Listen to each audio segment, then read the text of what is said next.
吴王，我们在坟场发现了他的身影。哦，那家伙终于敢现身了。哼，不怕死吗？库罗德，那就不惜一切代价将他抓过来。遵命。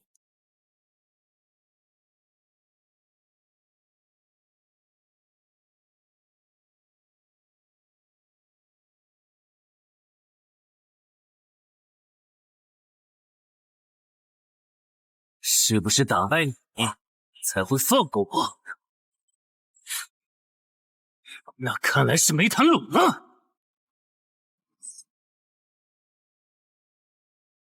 这下躲不掉，也来不及格挡。这就是你的实力。哼，还没分胜负呢。敬酒不吃吃罚酒。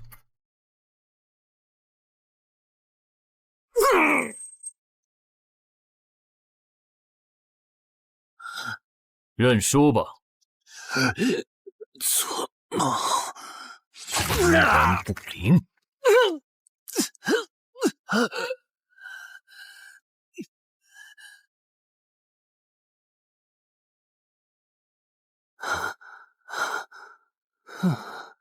还好只是梦啊！等等，啊！这地下城入口竟然真的刷到我家里来了！2030年，世界各地相继出现地下城入口，入口无法被破坏，但攻略地下城可以使其关闭。如果未能在规定期限内攻陷地下城，那么该地下城入口将翻转，地下城内的怪物将涌入这边的世界。冒险者周刊报道显示，误入地下城并存活的人类将成为冒险者，人均千万富豪。对普通人来说，冒险者就是一步登天的门票。所以你过去3年的冒险家生涯，为你赚取了超5亿的财富。当然，对于刚刚成为传说级冒险家的我来说，这只是个开始。但少有人知道，每一位高等级冒险者的背后，都有许多普通冒险者和无辜平民的牺牲。而我们的主人公陈海，恰好是知晓这一秘辛的少数人。你还真是给我出了个大难题啊！能让人一夜暴富的地下城，可对我来说也没啥用啊。毕竟我又不缺钱，而且我记得地下城的死亡率好像很高，搞不好我会死。要不把它上交给官方冒险者协会算了。谋杀捣乱。但放这也不是事啊。这样，我先瞅瞅这地下城啥类型。要是死亡率低，我就自己搞定；真搞不定的话，再搬家，然后报警。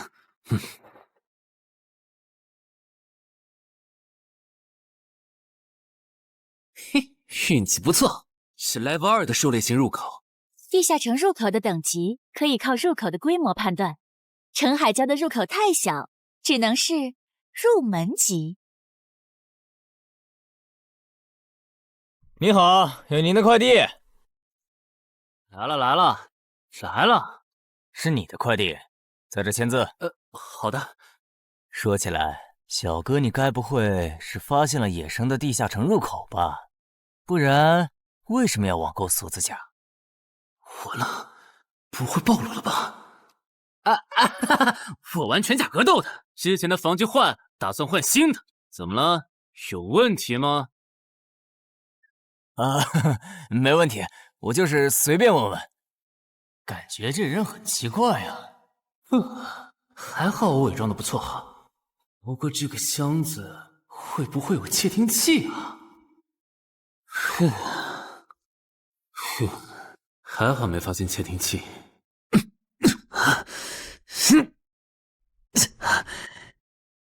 有点重，还有胸口也有一点点闷。走起来倒是不影响，还行。那么出发吧。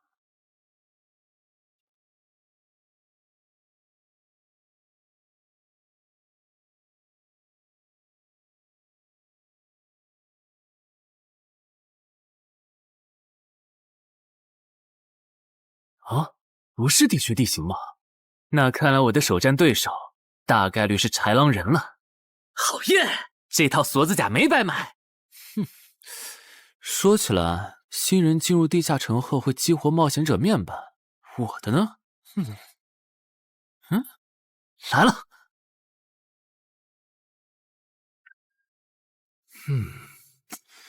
我记得普通人基础属性是10点，8点算弱，14点就很牛了。但智力有16点，真没想到啊！虽然智力和魅力是前期最没用的属性，但16点的智力，就算是协会或者财团内部也不多见吧？膨胀了，膨胀了，冷静冷静，看一下地下城的脱离条件吧。脱离条件：杀死任意一只潮汐鱼人。通关条件是全灭一个潮汐鱼人小队。等一下，为什么是鱼人呢？我水产过敏啊！就不能给我安排点正常的对手吗？啊！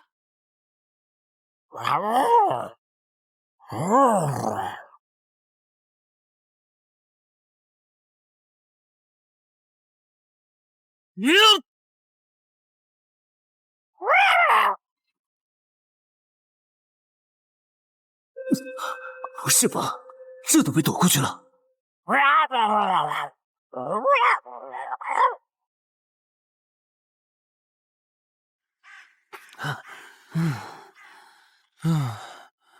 不是，这个地下城的难度标注是不是搞错了？一个落单鱼人就能把我打得差点翻车，如果遇到满编的鱼人小队，我岂不是要就地归西？啊，等级增加了2级，菜鸟！我的称号我与潮汐鱼人五五开，这玩意儿侮辱人是不是啊？算了，今天就到这里。还是等我请个健身私教，把基础属性练上来了，再来挑战这个地下城吧。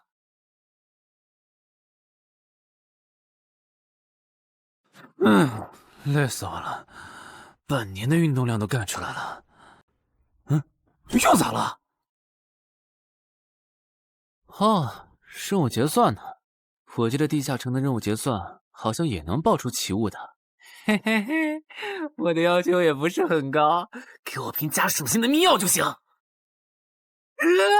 菜怎么了？谁还不是从菜鸟过来的？气死我了！罢了罢了，有总比没有好。让我看看这个保温杯有啥功能。该物品每天可以凝聚500毫升纯净水，可升级。这垃圾东西谁要啊？气死我了！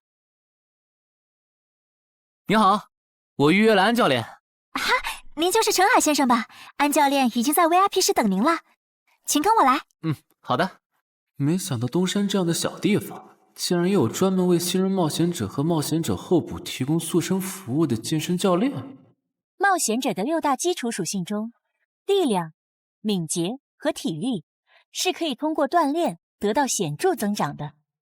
这1年的健身费也太贵了，都和我一本新书的版税差不多了。不过只要能让我的身体素质在短时间内得到显著提升，陈海先生，这点钱就花得值。陈海先生，您之前有过健身经历吗？没有。那为什么要花这么多钱请安教练？新手打基础的话，请普通一点的教练就够用了。还是说，陈海先生，你已经成为了新人冒险者，比较赶时间？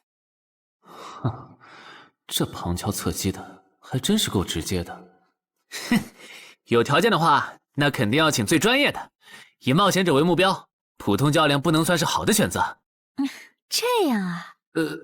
我总不能和你说实话吧？那您应该能和安教练聊到一块儿去。嘿，登山市最好的健身教练会是啥样的？好紧张！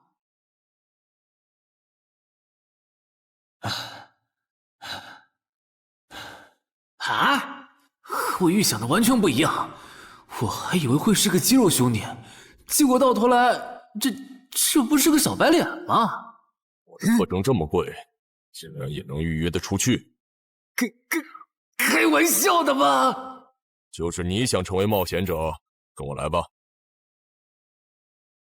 哼！3、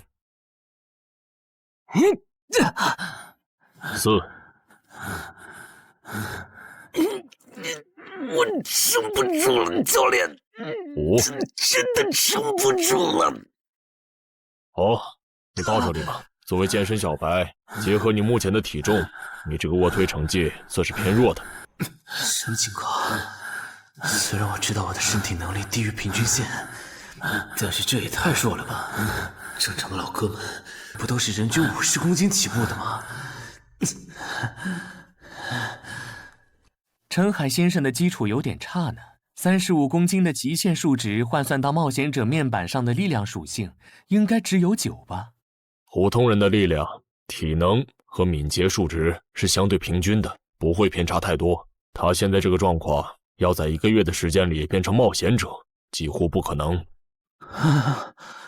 那一般要多久？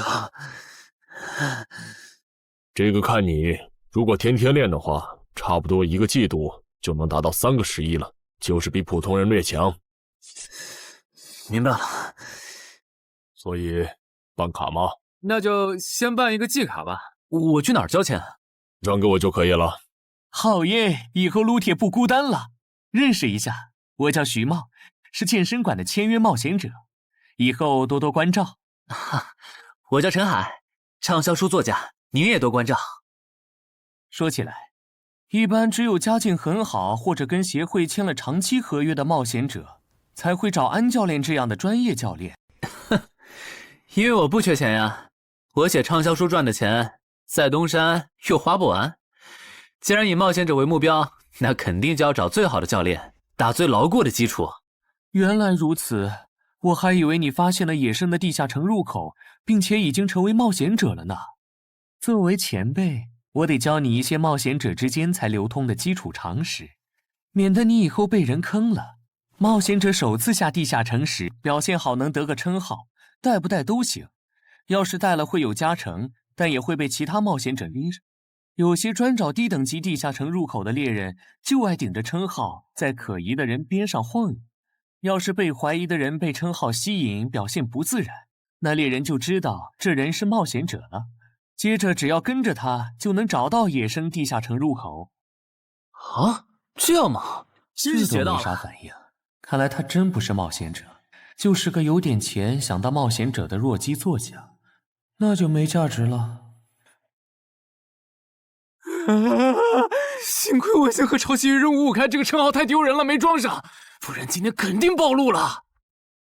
安哥那边应该已经快拟完你的健身合同了，咱们过去吧。好的。国内有名的畅销书作者，还是专门写冒险者题材的。怪不得他有财力和动机买我的课。而且他对课程的学期也没有明确要求，不像是发现了野生的地下城入口需要快速通关的样子。确实，陈海是冒险者，或者他发现了野生的地下城入口的概率确实很低。这样，如果徐茂带着他回来的时候，他的注意力没有放在我的头顶，那就走正常流程吧。如果他有异常，那就别怪我了。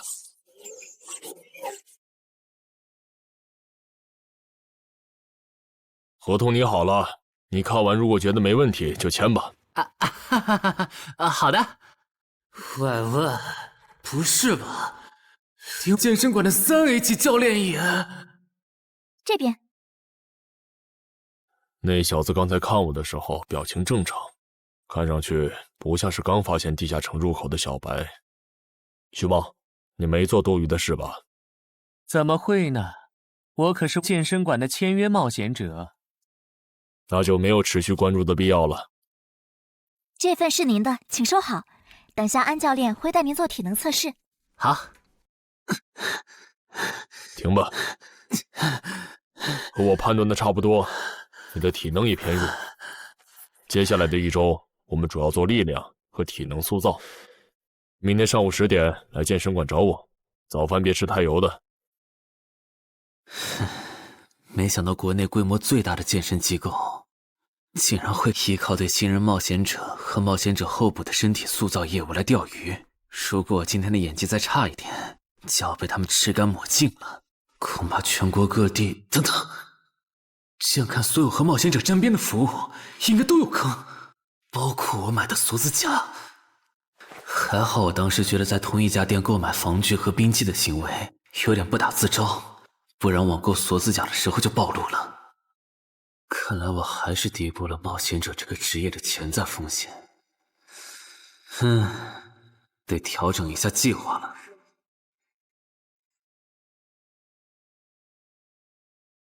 针对低等级冒险者的坑到处都是，今天运气好避开了一个坑，但我总不会每天都有这么好的运气吧？只能冒险来地下城提升冒险者等级了。这次的脱离条件是愚人眼珠吗？对了，不知道昨天那只的眼珠可不可以？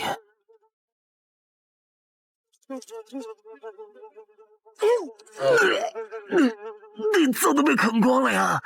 看来这附近有类似野狗的生物。不过好在眼珠还在。好耶！今天可以不用战斗了，等下只要记录一下这地下城的地形。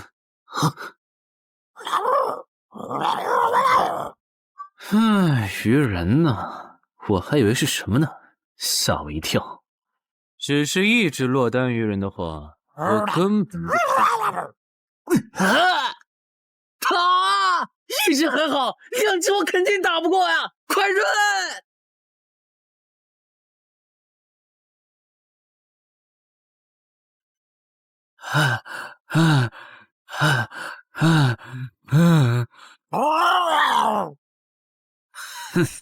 没发现吗？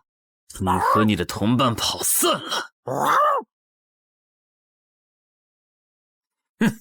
现在换我来进攻了。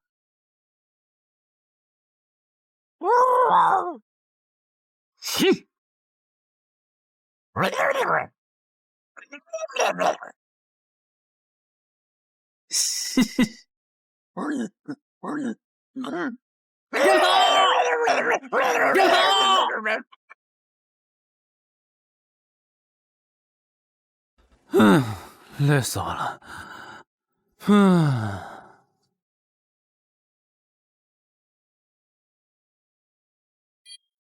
不是吧？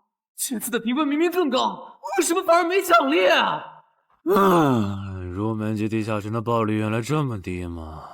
不过如果其他冒险者也是这个情况，那么他们是怎么赚到钱的？还是说有什么常识是别人知道，但我不知道的？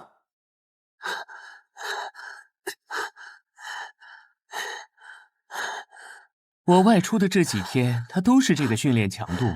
对，如果他能一直保持1个季度下来，力量、敏捷和体质恐怕都能到12。说起来，教练你就没考虑过把他吸收进健身馆吗？你回来之前我就问过了，但被他拒绝了。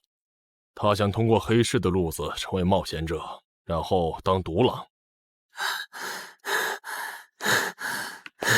陈海，你打算今年就成为冒险者？能尽早成为冒险者，肯定要尽早。拖久了，以我的财力恐怕就上不了车了。毕竟时间越往后，冒险者名额的价格也就越贵。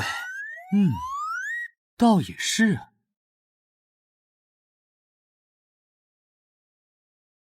算上前天安教练的招揽，我大概可以肯定，徐茂和安教练已经排除了我拥有入门级地下城入口的可能了。接下来可以找一个合适的时机。发什么呆呢？在想事情？没，可能是太累了，有点走神。对了，截止到现在，你的前期投入都赚回来了吗？还早着呢，照现在这进度，起码得等我到11级才有可能回本。为什么是11级以后？因为1到5级的冒险者挺好混的，有老手带着，完成任务就能撤退，死亡率极低。没想法的就可以这么混等级。而6到10级后，任务变难了，怪物的情报就值钱了。上阶段的混子在这阶段就去收集情报，死亡率虽然变高了，但还能接着混。只有到了11级，地下城的难度提升到混都没法混的时候，才是我这种冒险者开始盈利的时候。这个阶段的冒险者对实力的提升最为迫切。装备、奇物、技能书，一切能提高生存率的东西都能卖出很高的价格。不是，我不明白，11级后的地下城那么危险，为啥6到10级的冒险者不提前准备？不提升有很多原因，一是官方不管民间冒险者攻略地下城的事，好多冒险者到11级就想退回去过正常日子了。二是地下城的东西只能让一小部分冒险者在精英地下城混下去。11到15级赚得多，但风险也大，而6到10级有人光靠收集情报和做后勤就能回本了，所以他们也就没必要冒着生命风险去11到15级这个阶段打拼了。原来如此，所以冒险者在6级，不，在更早前就已经完成分流了。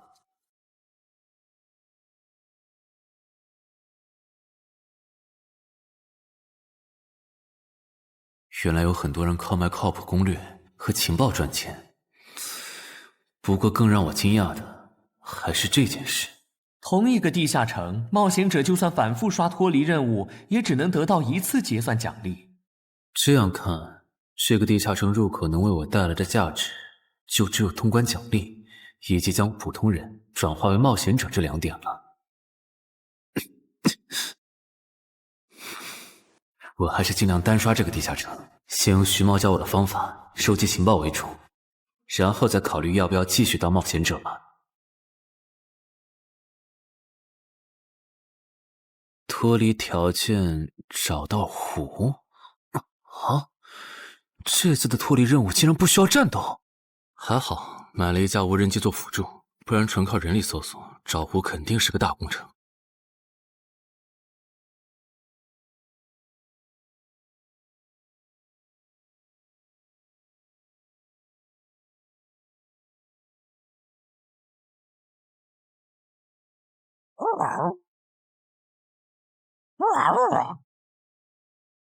这是什么？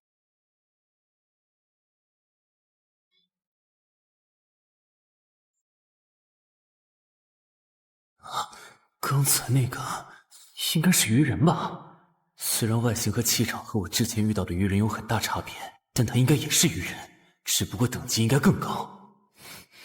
算了，先不管他。等我完成了脱离任务，再回来找那只橘红色鱼人。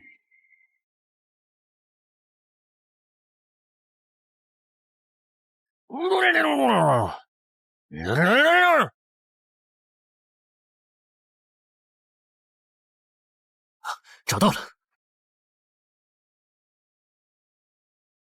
哼，怪不得森林地形的地下城会刷出鱼人这种怪物，原来森林深处藏着一个这么大的湖吗？嘿嘿，这样的话，脱离任务就算完成了，不用和鱼人接触可真好啊！接下来，是那只橘红色的特殊鱼人。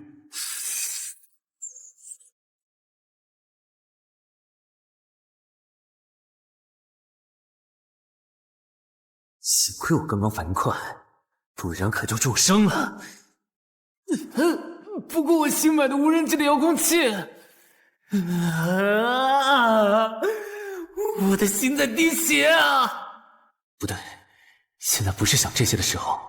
这只鱼人的速度太快了，我必须迅速对待。啊！1只、2只、3只、4……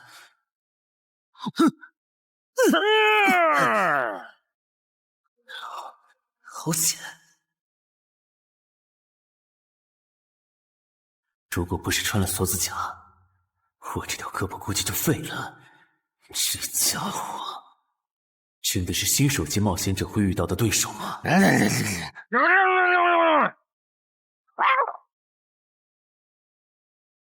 如果只是和这只橘红色鱼人单挑也就算了，关键我还得抽出一部分精力来处理身后这几只杂兵。不管怎么看，这个地下城的难度绝对超纲了呀！要不，好吧。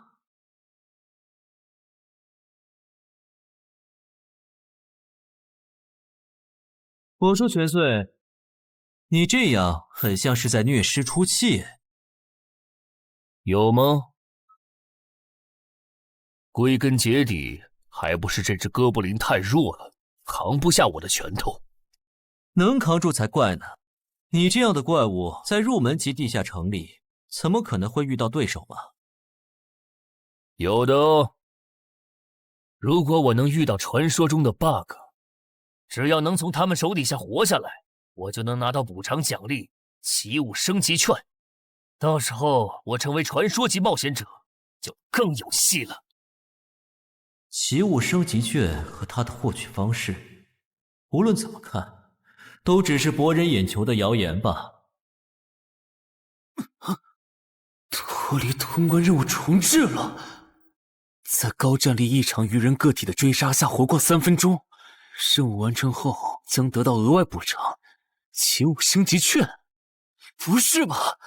我都准备逃命了，你给我整这个，要玩死我吗？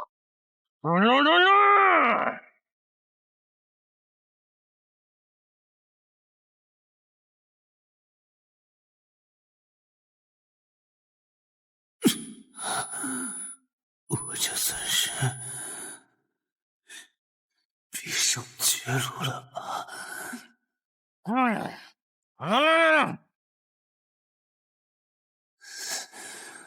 早知道当初就不该成为冒险者，好好当个畅销书作家不好吗？是的，虽然我怕死，人怂又不能打，但我的冒险人生也不该止步于此。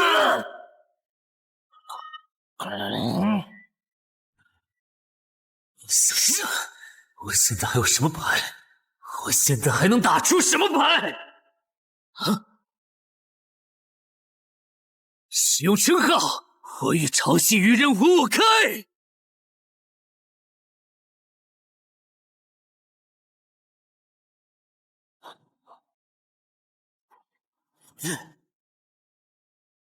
身体变轻盈，力量也变强了一点。不止如此，这些鱼人的动作也变得迟缓了许多。我的动态视力也加强了吗？能行，现在的我能行。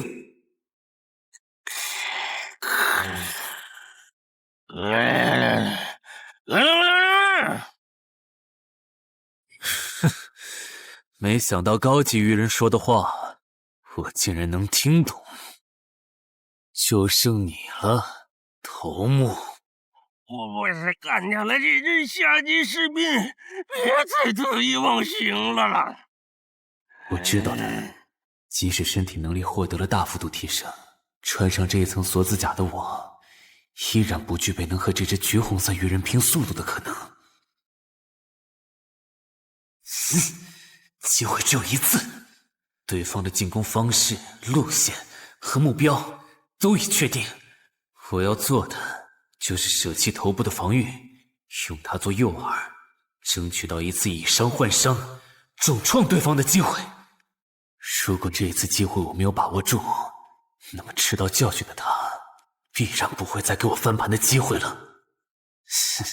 这种生死皆在一瞬间的体验，真让人血脉喷张，沉醉其中无法自拔。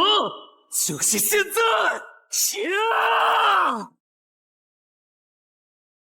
我这不是挺能干的吗？我不可能这对你开什么玩笑？我居然会被这种弱者可恶！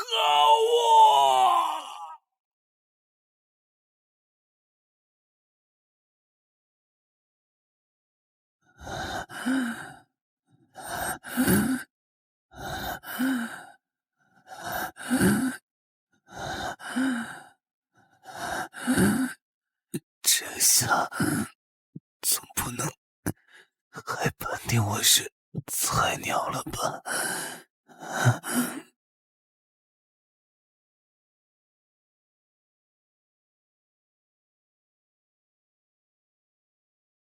平平无奇的保温杯吗？对，平平无奇保温杯，使用起雾升级券。啊！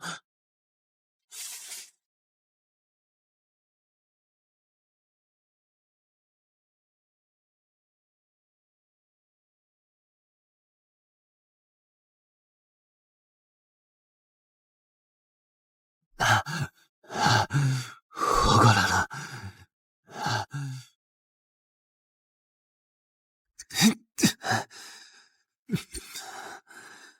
已经愈合了。冒险者面板，冒险者等级竟然提升了，不过还是菜鸟。哦，感知也提升了一点，还获得了一个新称号——至死地而后生。哼，倒是个意外之喜。再看一下通关任务重置后变成什么了。挑战等级上升了，脱离任务刚刚也完成了。不过这通关任务，捣毁潮汐鱼人的孵化池吗？算了，这个通关任务明显不是现在的我能处理的。溜了溜了。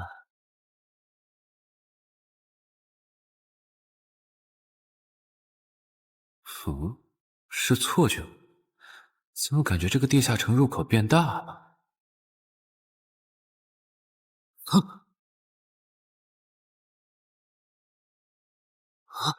等级不足，这个地下城升级了。这么看来，我刚才完成的脱离任务，其实来自更高等级的地下城。怪不得任务难度提升了那么多，脱离任务掉落的奖励这么丰厚。隐藏指引。我没记错的话，论坛上有个大佬，好像一直在强调这个东西的稀有性和重要性来着。哼，那必须要转职啊！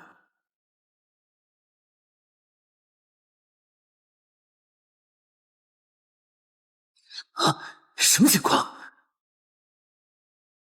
感知竟然提升了，死亡行者也算是新职业了。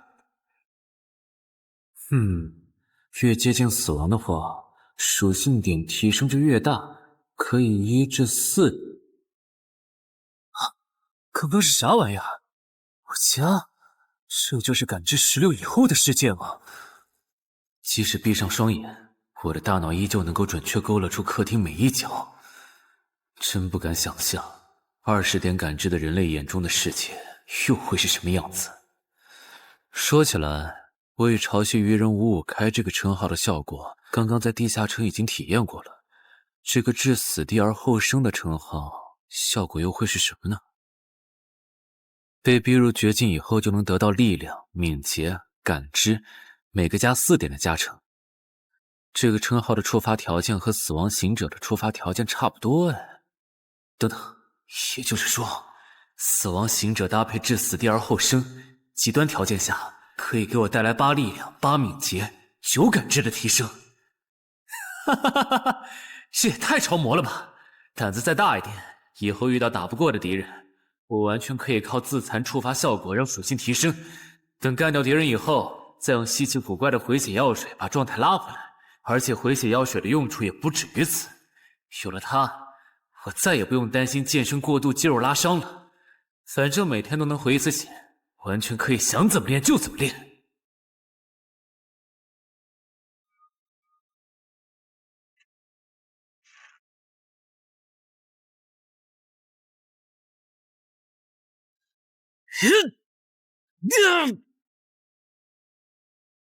真惊人！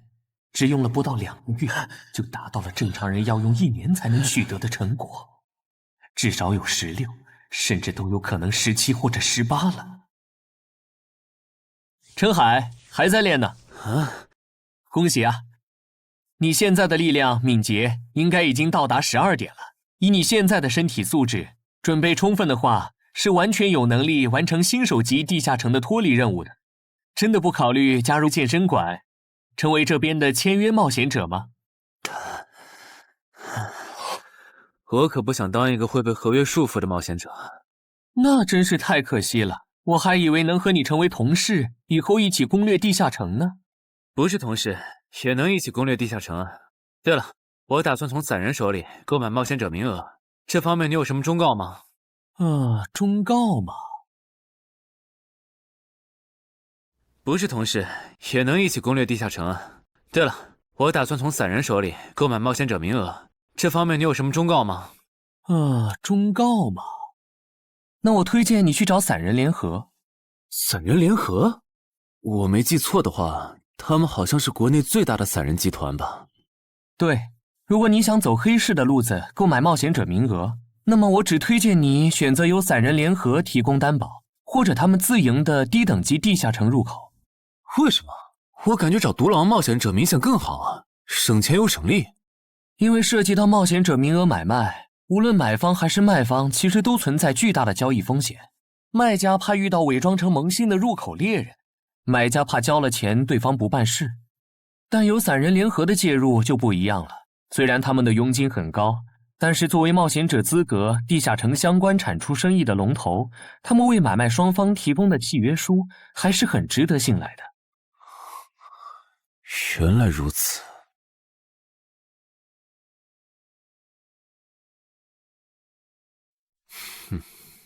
查了一下，整个漳州只有云霄市的这个老廖稍微靠谱点，找了散人联合做担保。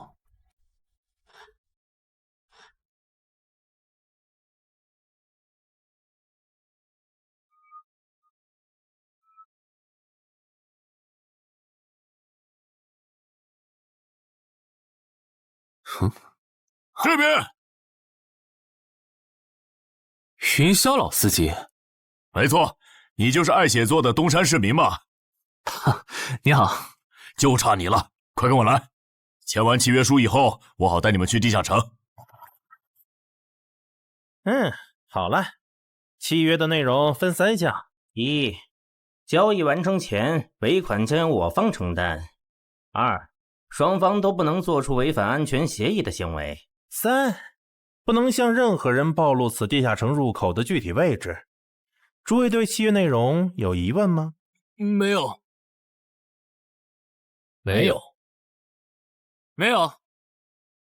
那么契约成立。手臂在发光哎！哟，好神奇啊！好了，我的工作完成了，希望以后还有机会为诸位服务。等下大家再跟我走一段路，我带你们去地下城入口。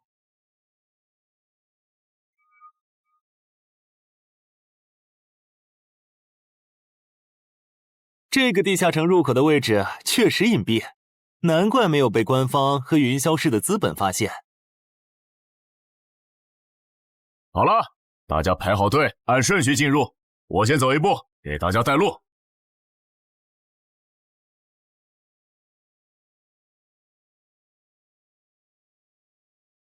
这批新人怎么样？太酷了！我也是冒险者了，真好。还行，没有看起来像刺头的。那就好，等会儿记得我们之前说的。卖家原来有2位吗？好了，大伙儿看向我这里，学着我的样子对空气喊：冒险者面板！冒险者面板！大家可以在冒险者面板的个人信息栏查看到自己的基础属性，往下滑动，可以在任务栏查询任务。不是吧？我的基础属性原来这么低的吗？冒险者面板上的内容只有冒险者本人才能看到，所以不用担心个人信息暴露的问题哈。麻烦大家把你们的脱离任务报一下，我这边做一个整理。任务吗？女妖？这个物种，论坛的入门级地下城怪物图鉴里好像没有。这个地下城有问题。这个地下城该不会和我家里的那个一样，存在某种致命的设定吧？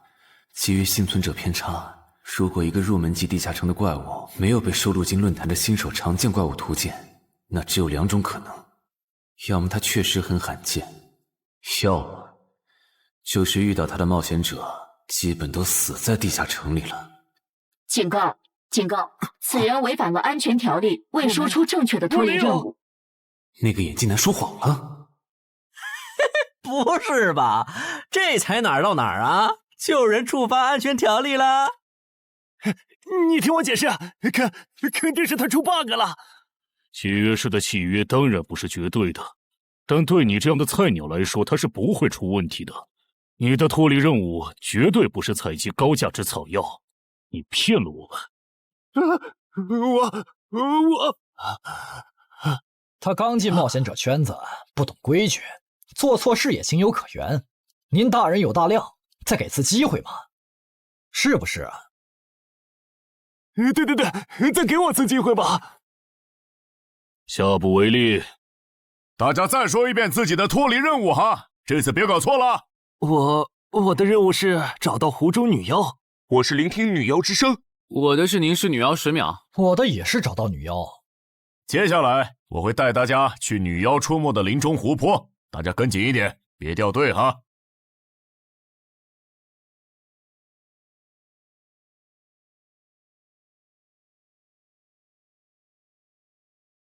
冒险者面板。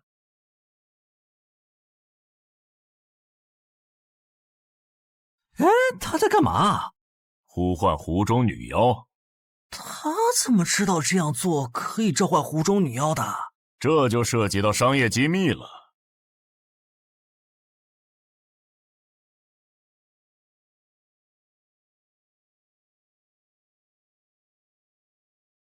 女妖出来了！我的脱离任务完成了，我的也完成了。8、9、10。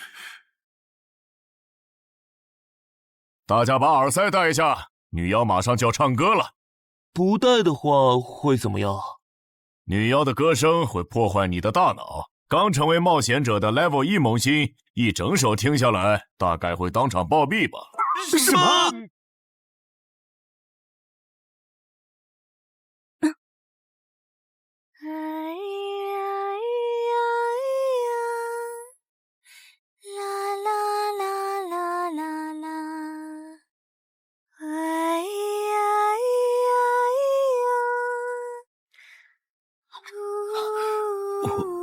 刘备醒了，就听了这一小会儿嘛。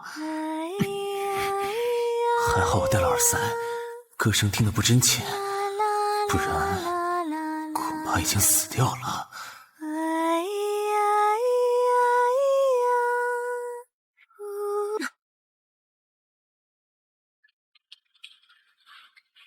大家的脱离任务都完成了吗？都做完了，那咱们就原路折返回去了哈。搞笑，让我们原路返回？来之前我已经查过了，地下城里的植物和矿产都是很值钱的。你这么急着赶我们走，不会是想要独吞这个地下城的产出吧？我们可是付了钱的，为什么不能在这个地下城采集高价值草药和矿产来回血？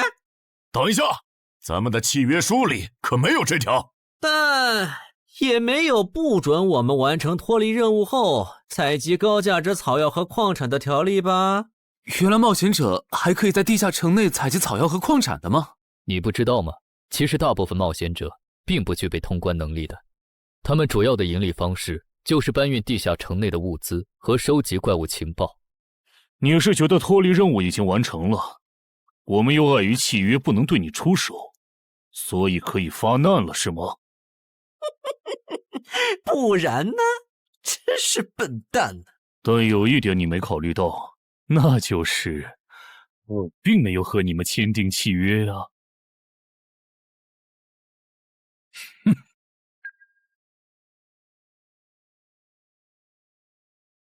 你们两个什么意思？没什么，单纯看不惯而已。我觉得这位朋友的理由其实挺合理的，只是一些药草和矿产，没必要那么计较吧。但是基于契约文书第1条的话，如果有人死亡，我们就拿不到尾款。你可以保护我们，作为回报，我们可以将采集到的一部分物资分给你。不好意思，我们并不想冒这个风险。真的只是因为不想冒这个风险吗？难道不是因为这个地下城藏着别的秘密，你们怕我们发现它吗？我明白了，你不是新人冒险者，你是奔着通关任务来的。老六，你应该能感受到吧？咱们之间谁更强？可恶！地下城让给他们，我们走。啥？你等等我呀！他们为什么就这样走了？这不很明显吗？这2位帮我们说话的朋友，其实是比那2个人更强的冒险者呀。过奖，其实强的不是我，是我的这位朋友。等等，不太对。3人联合的契约师不会蠢到让假装萌新的冒险者轻松找到契约书漏洞，这不符合逻辑。大家可以自行选择，接下来是单独行动，还是跟我们一起行动？单独行动的话，你们的收益可以独享；如果跟随我们一起行动的话，通关奖励我们要1半。1半？这么多？这叫多？你没仔细听吗？是通关奖励的1半。这2位资深冒险者的目标是通关，新人冒险者的通关率一般只有10%，甚至更少。就算分出去1半，我们也领先了90%的新人冒险者。大叔，你别得了便宜还叫委屈啊！所以这个地下城没来错，其实是好事。对新人来说，第1次通关时间是重要分水岭。新人冒险者越早拿到通关奖励，未来的冒险者之路就会越顺畅。那就是说，就算我只拿到1半的通关奖励，也会比绝大多数同等级的冒险者要强吗？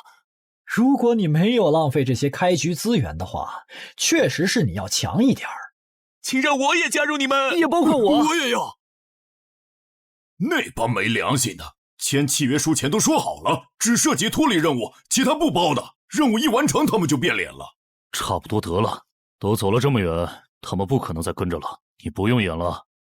哦，不过你这次演技提高了不少嘛。刚才我一度以为你打不过那个顶着战斗专家称号的冒险者来着。我确实打不过他啊，不过他也很忌惮我就是了，要不然不会用劝退的方式赶我走。原来如此，那你觉得他们能通关吗？可能性太低，个人判断，这批冒险者里最多只有1到2个幸运儿能活着走出这个地下城。什么嘛，这不就和之前的几次一样了吗？真没意思。哇，酷哎！既然大家已经决定联手通关，那我也不藏着掖着了。我能够为认同我、信赖我的队友带来一点基础属性的随机增幅。他说的是真的，我的力量加了1点，我加的是感知，我的也增加了。体力涨了1点。原来团队领袖这个称号是用来提升自己的队友啊，还怪好用的。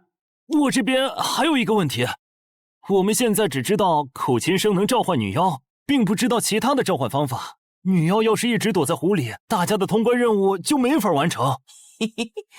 这不是问题，我的称号可以让我强制激怒指定目标，被激怒者将减少2点智力，变得冲动易怒。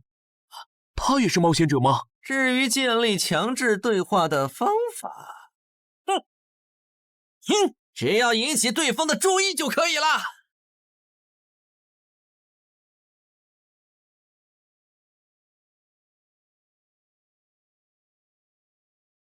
蠢货，你过来呀！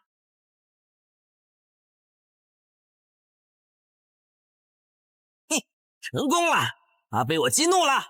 剩下的交给我吧。大家散开，让战斗专家来先试女妖，其他人换成挡塞，在外围找机会。死！传过去了。开什么玩笑？竟然是灵体！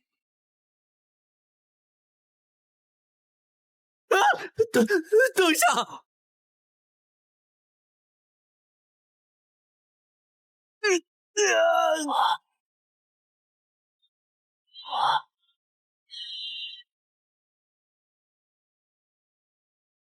还好有2-3，只是鼻子出血。不是吧？这个女妖原来是个幽魂！娘，有把握吗？有，但是会比较费时间。上一个地下城刷出来的僧侣之拳应该会有效，但熟练度还没上去，打起来会很慢。慢就慢了，这只女妖应该没有其他攻击手段，对我们的威胁很小。我有预感，这个地下城的通关奖励会非常丰厚。哼，愚蠢的选择。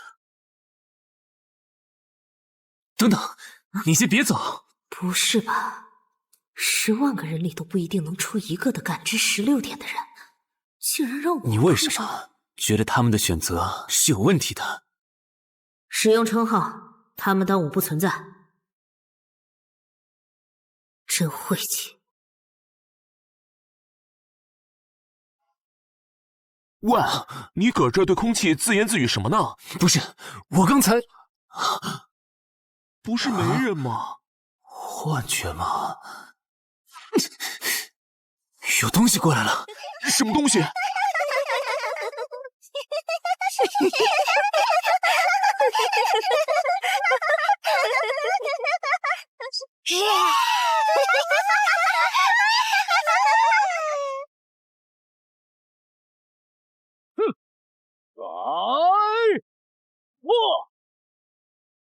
有效果了！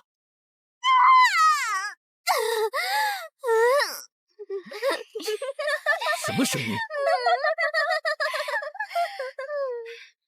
我们搞错了，这个地下城不止一个女妖，那2个卖家没安好心。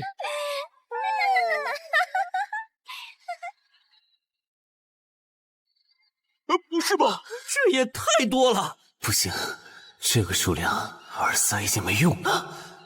还傻站着干什么？跑啊！为什么总是让我遇到这种事？天河子爷那时候是，现在还是。看在你老婆和女儿的份上，我觉得应该放过你。谁叫我最喜欢看别人抱憾终身，活在憎恨和痛苦中的样子呢？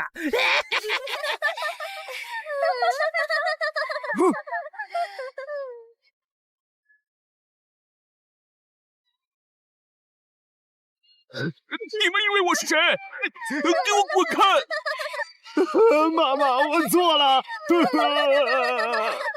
来呀，也不怕你们！来呀！被摆了一道啊！怪不得那2个入口持有者的契约没限制3级以上冒险者进来，原来是想引4到5级的冒险者来通关。等我们团灭后，就进来捡我们的通关奖励，真是好算计。关于如何杀死这些女妖，你有建议吗？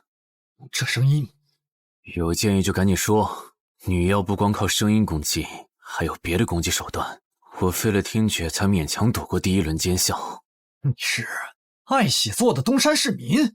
对，真是看走眼了。没想到你一介新人竟然比我们这些老手反应还快。但是你不是听觉被废了吗？怎么还能听到我说话？哦，我感知16，可以读唇。原来如此，这个地下城我认为是无解的。那些女妖能免疫一切物理攻击，老实说，这根本就不是正常4到5级的冒险者小队能处理的。哦，所以你也没有办法？还有一个办法，除了僧侣之拳，阿良还有一名被僧侣祝福过的神油，涂抹长剑后，应该也能伤到那些女妖。不过，这也就给你能伤到他们的力量。我不信新手冒险者能从这么多幽灵的围攻里杀出去。但总不能坐以待毙吧？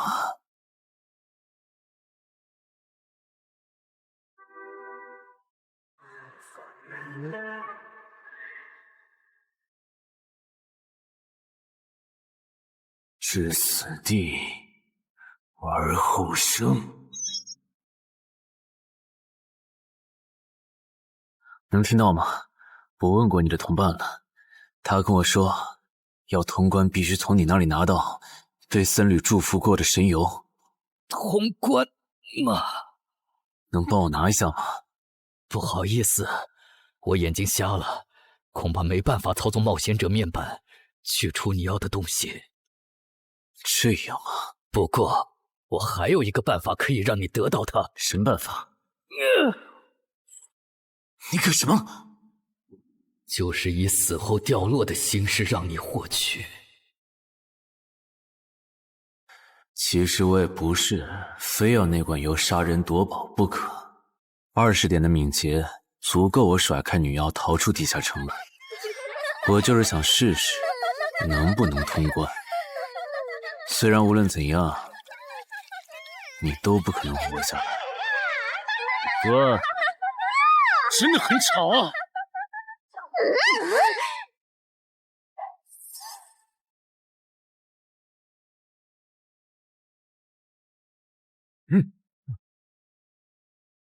对邪恶生物伤害加抵0.5，那么还是反击吧。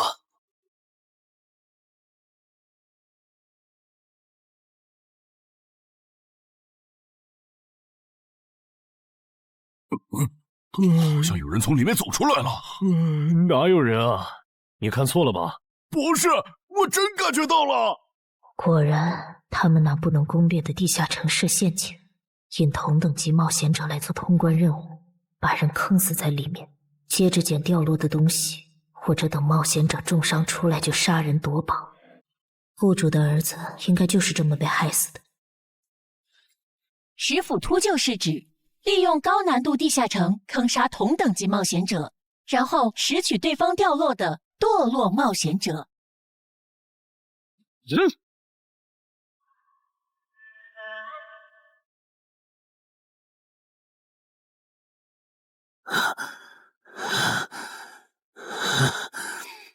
好险！如果再多几只女妖，我恐怕就要被逼出回血药水这个底牌了。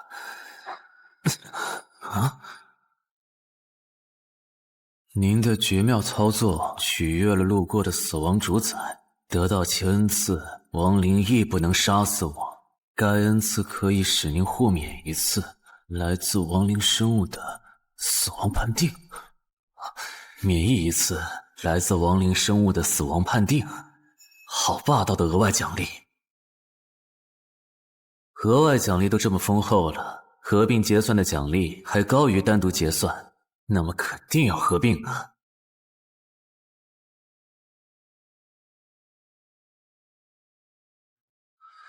哼，果然，除了稀有级奇物和新称号以外，还给我报了2个专属技能。这个地下城的奖励太丰厚了，难怪它的难度如此超标。爱写作的东山市民，你还活着吗？怎么没声音了？哼，差点把他给忘了。你现在感觉如何？能站起来吗？有点难。那只能扶着你了。其他人是不是都死了？胖子、四眼、大叔，还有你的2位同伴，都死了。你应该不是第一次进入地下城吧？哼，我还以为你不会主动说破呢。如果我说我能保守秘密，并将我得到的奖励作为酬劳全部送给你，你能不能不灭我的口？但你死了，同样可以保守秘密。那你就得不到我的通关结算了。而且，云霄老司机和他的同伴肯定在地下城入口附近蹲幸存者。我可以帮你吸引他们的注意力，相信我，让我活着走出地下城，对你来说是最有利的选择。看到了吗？这才是真有人出来了。哎呀，刚才那次算我看错行了吧？等等，地下城在坍缩，他们通关了。不对，小溪右边的冒险者，他绝对不简单，肯定是……狼。先干掉一个弱的，接下来到你了。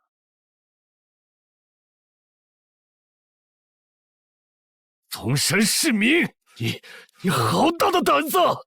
不是吧，不是吧？不会真有人觉得自己坑完人不会被报复吧？呵呵，这么霸道的吗？闭嘴！哎呀，我好怕呀！你这家伙找死！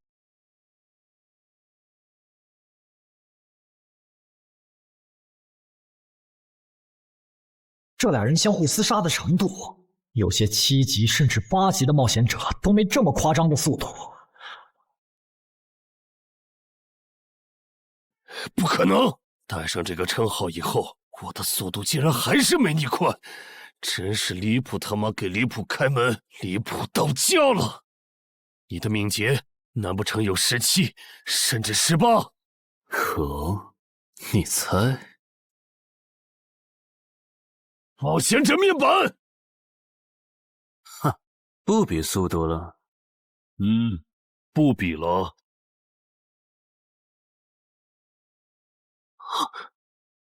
这本来是为那个战斗专家准备的，不过给你也没差了。好好感受一下我从黑市高价购买的变种蜘蛛毒素吧！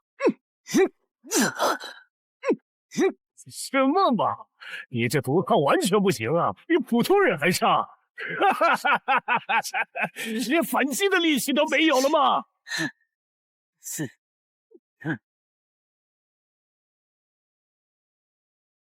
太慢了，太慢了！你这样是伤不到我的。哼，蜘蛛毒，这就是你为我们准备的手段？怎么样，喜欢吗？作为7级地下城蜘蛛滴血的特殊产出，可以极大的削弱低等级冒险者的力量、速度和体力。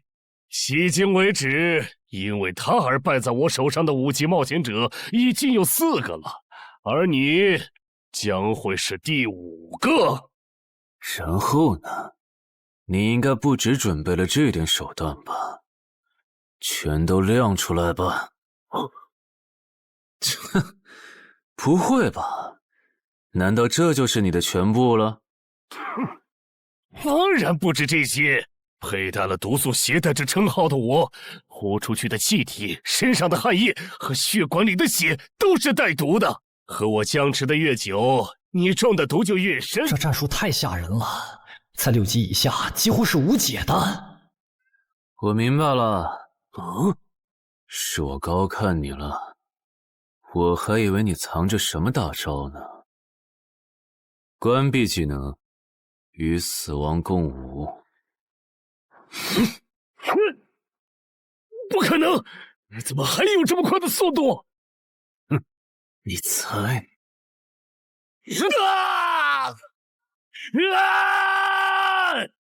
也太得意了！太慢了，太慢了！你这样可是伤不到我的。可能，绝对不可能！你明明只是个独狼，怎么可能比杀了大量5级冒险者的我还强？哼，没什么不可能的。在舒适区里泡着的你，永远也看不到与死亡同行之人所看到的风景。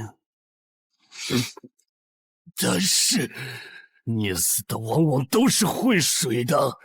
散人只有劣势更弱小的散人，才能积攒出大量的财力和武力。我的路才是正确的。对普通人来说，或许你才是对的。不过，在我看来，与死亡同行之人，如果走到了极致的话，未必不能超越死亡。不是吧？那么强的人，竟然这么轻易的被……啊！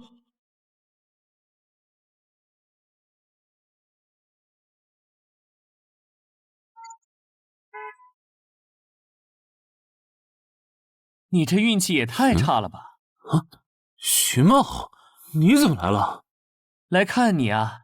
第一次进地下城就遇到了能免疫物理攻击的怪物，好不容易通了关，还被石斧秃鹫堵门。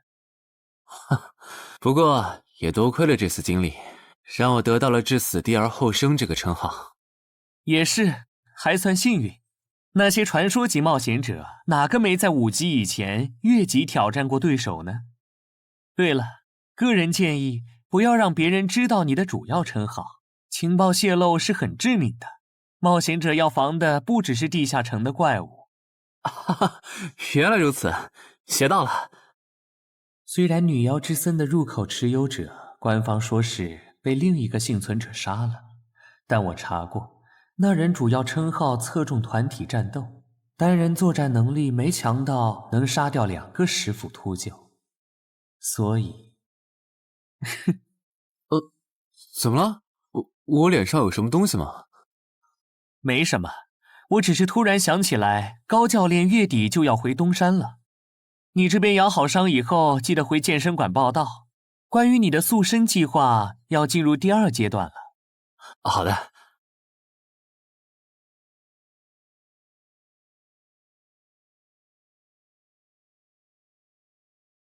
你不打算做攻略型冒险者了？没错，这次地下城经历让我明白，我没当传说级冒险者的本事。与其在这阶段的地下城拼命，还不如到6到10级的地下城多弄点钱，然后就隐退。哎，不过你和我不一样，你有成为传说级冒险者的潜力，但前提是你得改掉独狼的习惯。为什么这么说？独狼玩法在10级前的地下城能提高任务结算评分，多拿奇物、称号和技能，但11级到15级的地下城难度大增，光靠个人根本过不去。如果你想成为传说级冒险者，10级前就得组建自己的攻略团队，不然在11级到15级时，要么会掉队，要么就会被官方财团收编，就没机会再往上提升了。团队嘛，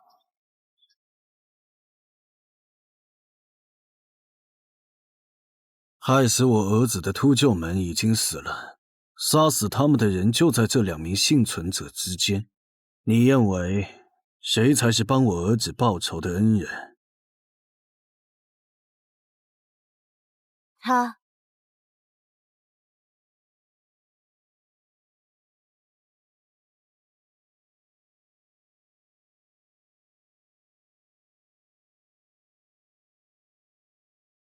陈海，你就是女妖之森的通关者陈海吧？我们对你在女妖之森得到的通关掉落很感兴趣，你开个价吧。不卖。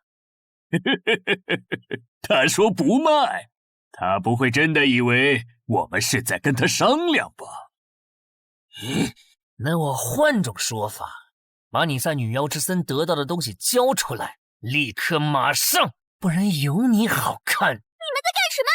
不许骚扰我们医院的病人，走开！烦人的家伙来了，哥，我们走。切，真晦气。下次他们再来骚扰你，你就来找我。我哥哥是10级冒险者，他们不敢惹我。谢谢。不，该说谢谢的人是我。我的好朋友死在了女妖之森。银河王先生攻略了这个地下城，还铲除了用它钓鱼害人的秃鹫。原来还有这么一层关系啊！我和我死去朋友的家人都很感激你。总之，这是地下城暴走后的随机拉人现象啊！还会拉我啊！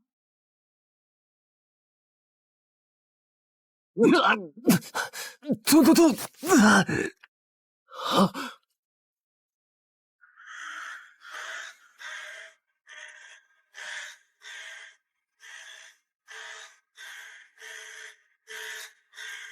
大家不要惊慌，我们只是被拉入了翻转后的入门级地下城。不是吧？我就来医院看个牙的功夫，怎么就被拉入地下城了？现在请大家跟我一起打开冒险者面板，确认你们的脱离任务。展开面板。啊！ 5级的生存类地下城，哇，这次可能要死很多人。什么？云霄市医院发生入门级地下城翻转现象，有20人因此凭空消失。周德也在这20个人里。情况如何？失踪人员名单已经整理出来了。被卷入地下城的一般民众有17人，冒险者3人。我们还找到了失控的地下城入口。不过什么？你的脱离任务和通关任务是什么？消灭10具骷髅士兵，存活1小时。你的呢？我的也是。那看来大家都一样。老弟，咱们的脱离任务难度和他们的不一样啊。还有那个叫陈海的小子也被拉进了这个地下城。正常，生存类地下城的脱离任务是根据挑战者实力的强弱划分的。至于那个叫陈海的，等咱们做完了脱离任务再去找他。那个，大家听我说，这个地下城非常危险，请大家捡起地上的兵器，3到5个人为一组，凑齐脱离条件以后，尽快离开吧。完成脱离任务以后赶紧离开，你算老几啊？在这指挥本大爷？说不定是人家想把咱们忽悠走了以后，独吞地下城的宝藏呢。不是，这个地下城真的很危险。这俩蠢货脑子有坑吧？对地下城的危险没有认知也就算了，还在这带节奏。这位先生是非常强大的冒险者，他前几天刚通关了一个难度非常高的地下城，还和同伴联手除掉了10府秃鹫。真的假的？就是锦城家园那栋烂尾楼，听说害死了好几十人。哦，想起来，请大家相信他的判断。这个护士干嘛一直夸我呀？好烦呐！不过好在效果还行，能引起这些新手的重视就好。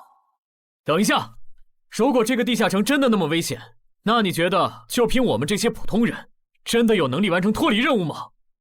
先不说消灭骷髅士兵有多难，就按你说的，3到5人一组去猎杀骷髅士兵，最后肯定是青壮年组队，老弱被抛下。请问，你考虑过被剩下的人的死活吗？有道理。分开行动的话，骷髅士兵听起来就很难对付。就是，那就死定了。很多人就是因为单走，才被地下城里的怪物杀死的。姐夫说的没错，被拉入地下城后，一定要拉拢人心，来拿到话语权，再利用话语权来强迫冒险者当我的保姆。能通关高难度的入门级地下城又如何？当你开始在意这些渔民死活的时候，你就注定得当我的保姆了。你们能信任我吗？那跟我走吧，我带你们去完成脱离任务。好的。谁允许你们走的？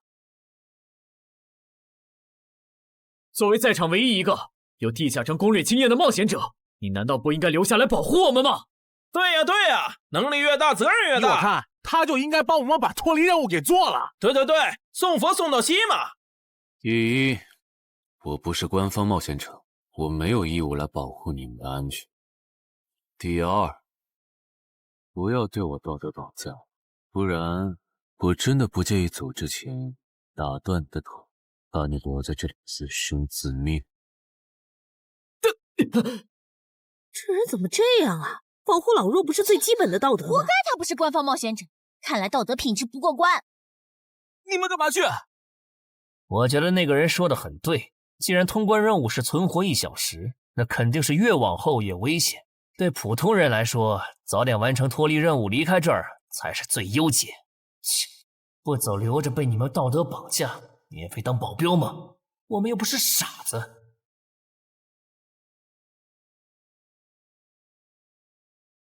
怎么是他？这个地下城有什么问题吗，尚科长？这个地下城最大的问题在于，接下来的1个小时，能有几个人活着走出来？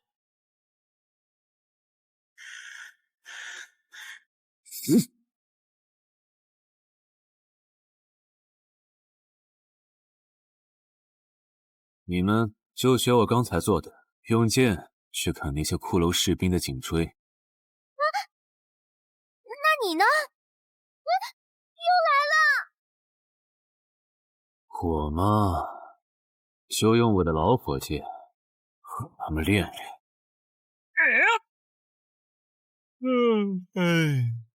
打完这批记得换班啊，老哥。好嘞。骷髅士兵不刷新了，看来并不是无限的。好消息是新人的压力小了，坏消息是我这样的老手完成任务更难了。这周围的骷髅士兵被咱们刷光了，换地方吧。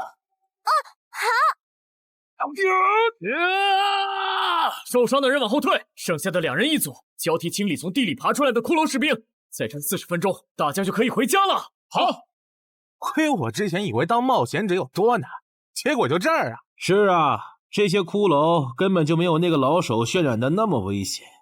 等这次结束，我也是个有名的冒险者。这些骷髅虽然弱，可不代表这地下城难度低。正相反，骷髅越弱，越说明地下城有极厉害的 BOSS。更让我烦的是，这地下城怪物也太少了。虽然我以老弱不宜参战为由，劝退了近半的冒险者，但是分到我这的怪物才4个。最后10分钟，这地下城难度肯定飙升。要是接下来10分钟都没有新的骷髅士兵刷出来，我就得自己想法子凑够剩下的6个骷髅士兵了。脱离任务做完了。你呢？嗯。还差几个？8个。把机会都让给他了吗？那你先回去吧，我们继续刷骷髅。等做完脱离任务以后，咱们3个在外面集合。10年来没有一个人通关。不止如此，这个地下城的幸存者们也非常奇怪，几乎所有的都是新人。怎么会有这么奇怪的地下城？正常不都是冒险者越强大生存率越高吗？因为这个地下城有一个被称为强者坟墓的机制。同样的脱离任务，新人的难度只有老手的1/10。当新人完成脱离任务离开的时候，实力远超冒险者的地下城 BOSS 会主动追杀冒险者。好多老手都栽在这机制上。周德，快点察觉到，这个地下城的本质是谁最先完成脱离任务，谁才能活下来的竞速比赛。好心的冒险者哥哥，护士姐姐，再见。拜拜。再见。等下遇到的骷髅士兵，我多分给你一点。你先完成脱离任务，和他在外面会合。好的。有人完成脱离任务出来了。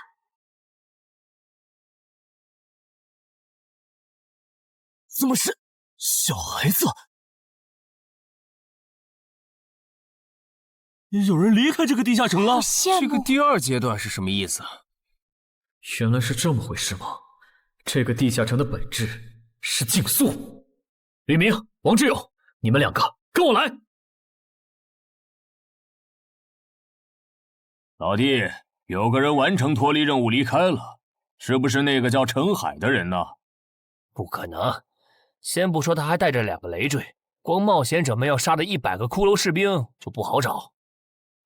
那会是谁呢？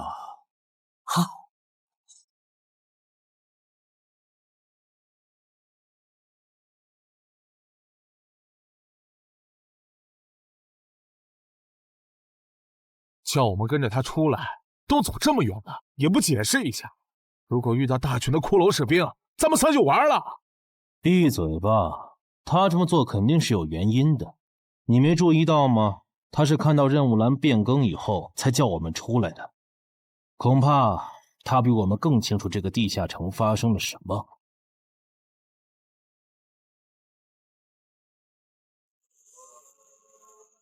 准备战斗！他们3怎么走得这么久还没回来？周德当初就不该气走那个冒险者。脱离了。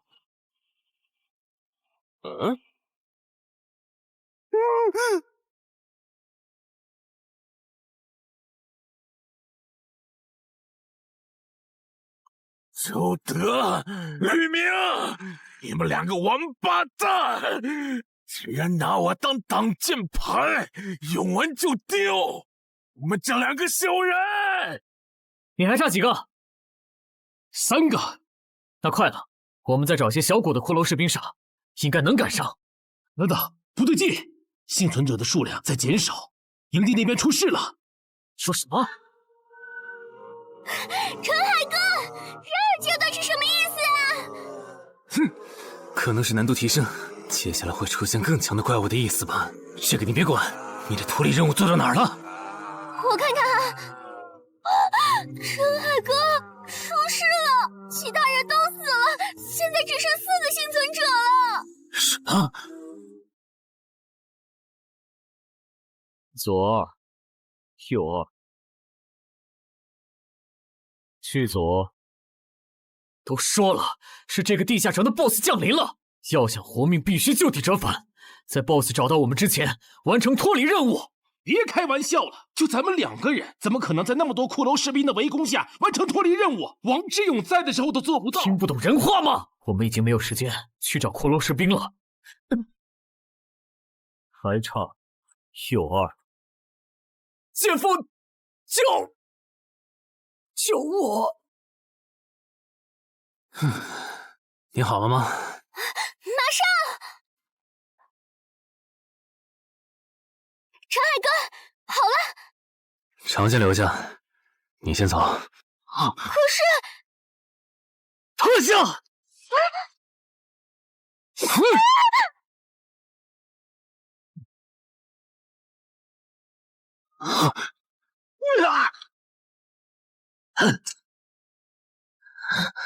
好强！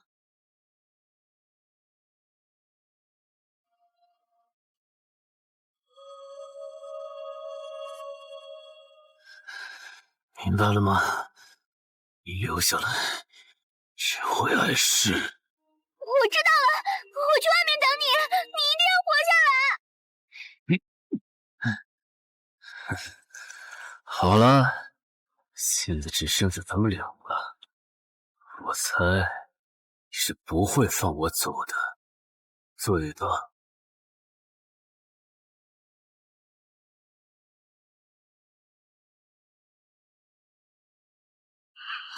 是护士姐姐，里面还有幸存者吗？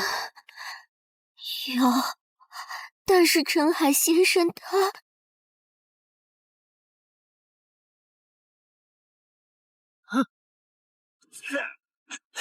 好强！这样下去不行，速度和力量我都不是他的对手。就算能大概猜出他下一步动作，可因为一直忙着抵挡，一次出错的话就得死。要走！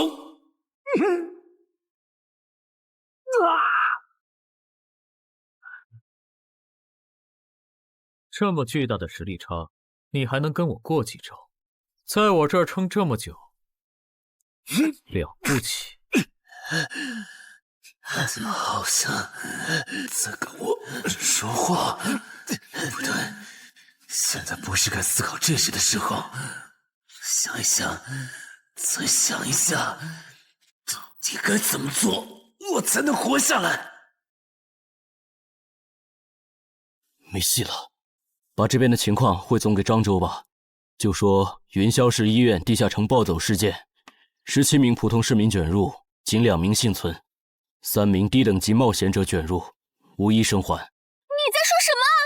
不是还没到时间吗？这才过去5分钟。就是。我能理解2位的心情，但是请不要再做不切实际的幻想了。这个地下城里的 BOSS， 就算是9级的我，也没有把握面对他能存活15分钟。你要等的人，哪怕是5级冒险者中的佼佼者，最多也就能坚持5分钟。你从地下城出来到现在都过去5分钟了，他还是没有脱离地下城，这意味着什么？你应该清楚吧？怎么这样？如果不是因为我们拖累了他的进度，护士姐姐，陈海先生肯定能活着离开这个地下城。都是因为我们。是啊，全都是因为你们。如果没有那个多管闲事的冒险者帮你俩完成脱离任务，周德才是最有可能活着离开这个地下城的人。我出去冷静一下，这2个新人的登记工作交给你了。那这个地下城入口怎么办？人都死光后，入口会在半小时内关闭，接着随机出现在世界某个地方。当然，如果你实在不放心，也可以盯到最后。好吧。你合格了。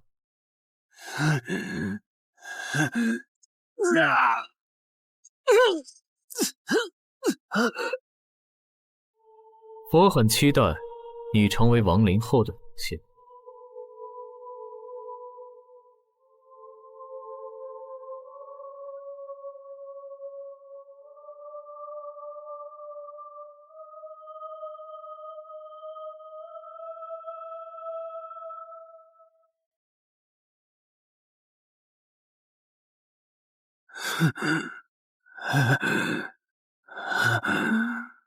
都赢了。对这个 BOSS 来说，完整的我更有价值。在他回来之前，使用死亡主宰的恩赐。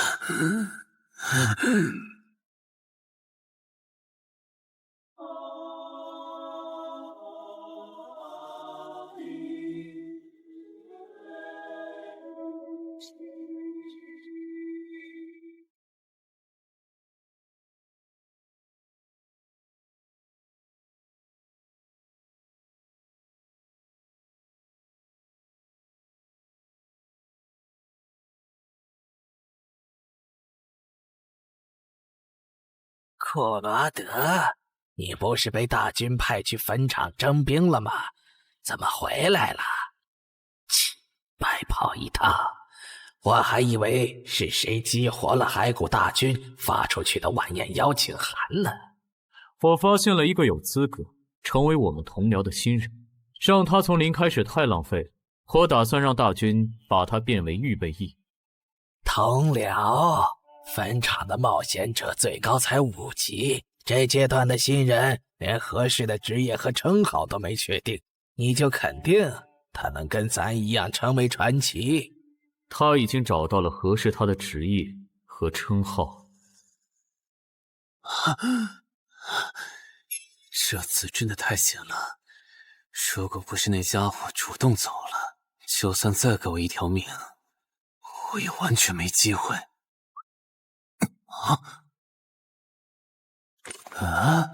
通关任务都显示完成了，为什么没有弹出来脱离选项？不会是必须完成脱离条件以后，我才能离开吧？在那个怪物意识到我没死之前，那得抓紧了。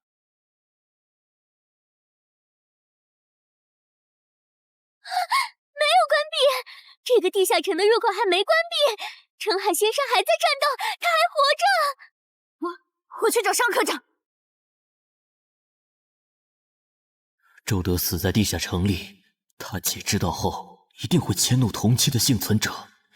如果处理不当，尚科长，怎么了？慌张成这个样子？那个地下城入口没有关闭，结束的时间明明已经到了，但是他还在。怎么可能？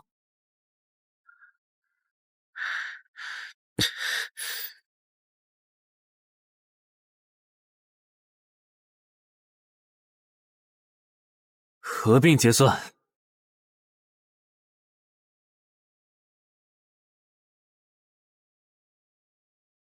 原来那个亡灵骑士叫库罗德呀。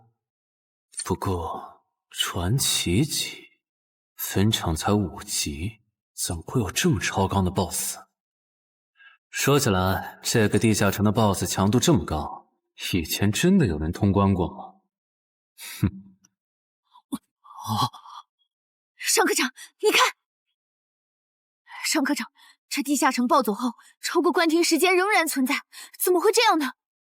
有2个可能：一，被卷入地下城的冒险者完成了通关任务，但却没有完成脱离任务；二，地下城升级。一定是第一种，一定是不可能的。坟场很早以前就已经被世界冒险者协会定义为几乎无法被攻略级的地下城了。相比有人通关，我更相信是地下城内部发生了什么变化，导致地下城升级。有人出来了！是澄海先生，真的是他！哎呀，你们都在啊，担心死我了。如果因为我的原因，你没能不顺走去地下城，真的被他打通关了。我会后悔一辈子的。没那么严重吧？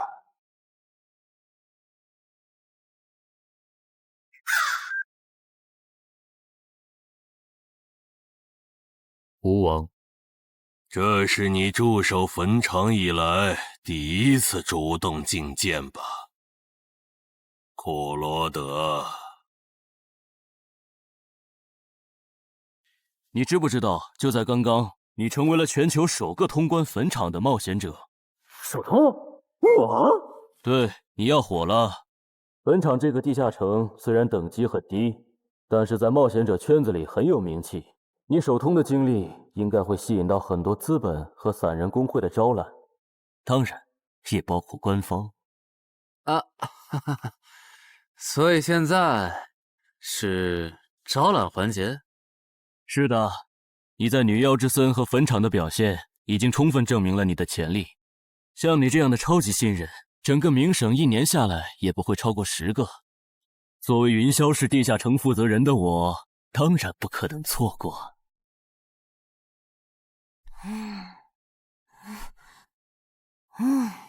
恩姐，你说那个叫商礼的，是不是想抢走陈海哥的通关奖励啊？要不然他为啥要拉着陈海哥单独谈话？应该不至于吧？我可不会那么没品。而且5级地下城的通关奖励，我根本看不上，好吗？哼，那可不好说。你不需要，不代表你家亲戚不想要。这死小鬼！别乱说。我们在里面聊的久，是因为在谈加入冒险者协会以后的待遇问题。不是吧，陈海哥，你要当公务员？感觉你好像对冒险者协会意见蛮大的。那倒没有，我就是觉得像陈海哥你这样强的人，完全可以像王自健那样自立门户，没必要受协会的规章制度束缚。王自健是谁？是不死冒险者里的男主。不会吧？你明明是个冒险者，竟然没看过这个吗？我是冒险者，和我看这书有什么必要联系吗？这个死小鬼！要不要告诉他们这本书其实是我写的？你是陈亥啊！你真的是不死冒险者的作者陈亥？不会吧，不会吧，不会吧！哼，如假包换，不信的话，我可以给你看我写到一半的《不死的冒险者2》的小说原稿。真的吗？你怎么了？怎么感觉你受委屈了？陈海先生，你能不能不要加入冒险者协会？为什么？我以前听我哥和他朋友说过，那些加入官方的冒险者很多都后悔了。你哥有说是什么原因吗？没有，但我还记得他们谈话时的表情非常的严肃，甚至还发生了激烈的争吵。这样吗？我会慎重考虑的，谢谢你为我考虑这么多。不，我才应该道谢。那个杀千刀的对我弟弟见死不救，你还把他放进来？商礼，你是不是成了云霄市的负责人以后飘了，忘了自己是怎么上位的了？我没忘，我请他进协会不是为了护着他，他通关的地下城很特殊，过不了几天他就会被财团或大工会拉拢，好多事就不好办了。要是有潜力的成了官方冒险者，等他们跨过15级大关以后，到时候他们面临未知的危险，你是知道的。不行，那样太久了。他虽然有潜力，但不一定能突破15级变成传说。我要他下周就死。好吧，我知道了，那只能借刀杀人了。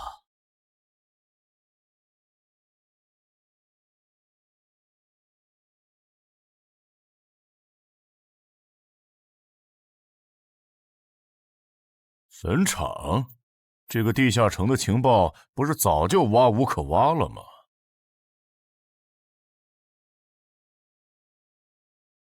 这样就可以了。你确定？5级地下城的首通奖励对普通人来说不算什么，但对6到10级的通缉犯来说那就不一样了。要是澄海的情报到了黑市，不出3天，闽粤2省的通缉犯都会跑到云霄市，这样就能给你弟弟报仇了。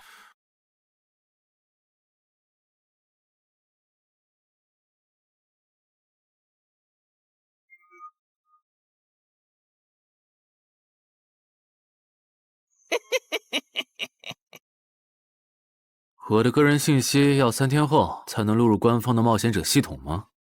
是的，我记得程先生你是东山人吧？要不我这边先给你安排一下暂住的酒店，这样你这几天就不用两边跑再折腾了。哼，不用，刚好我要回东山办点事，那我3天后再来云霄。好的好的，那咱们3天后再联系。前提是3天后你还活着。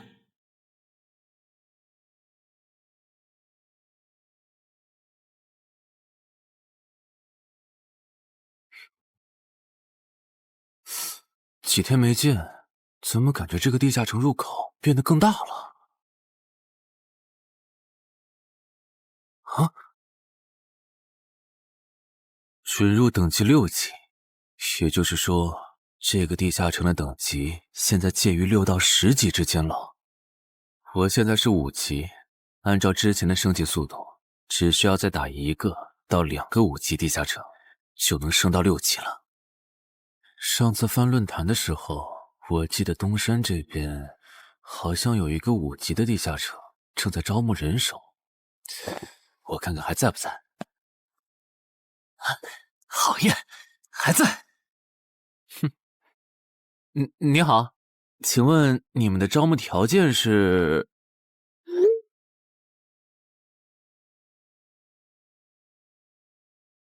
黑市金币？你问这个干嘛？我闲着没事翻论坛，发现论坛上的冒险者彼此之间做交易时使用的货币不是现金。冒险者之间做交易，除了用地下城入口和掉落物，就是用黑市金币当货币。黑市金币有什么特殊之处吗？为什么不能用现金交易？黑市金币是挑战10级以上地下城的主要收获。我以前问过安教练，他说这东西10级后有大用处，可具体咋用没跟我细说。原来如此。对了，等级没到10级的冒险者一般是从哪儿弄到黑市金币的？我也想搞一些。新手的话，你可以试试把不用的掉落物拿到鬼市去卖。你要卖吗？要的话，我晚上可以带你去东山的鬼市。要，谢谢徐哥。东山这边的鬼市只有每周一的凌晨2点到4点有。你别看这边人很多，实际上只有1/10是冒险者，甚至更少。这些摊贩也是卖的东西真真假假，很容易上当受骗。听起来有点像古玩市场。差不多吧。总而言之，东西先别急着卖，多转转，弄清楚物价后再卖东西。我这边还有点事，就不陪你继续逛了。好的。看不出他这人还怪好的。好了，到我来扫荡了。小哥，来看看这些，可都是宝贝啊！瞧一瞧，看一看喽！精品装备仅此一天，价高者得。小哥，来看看我的矿石啊！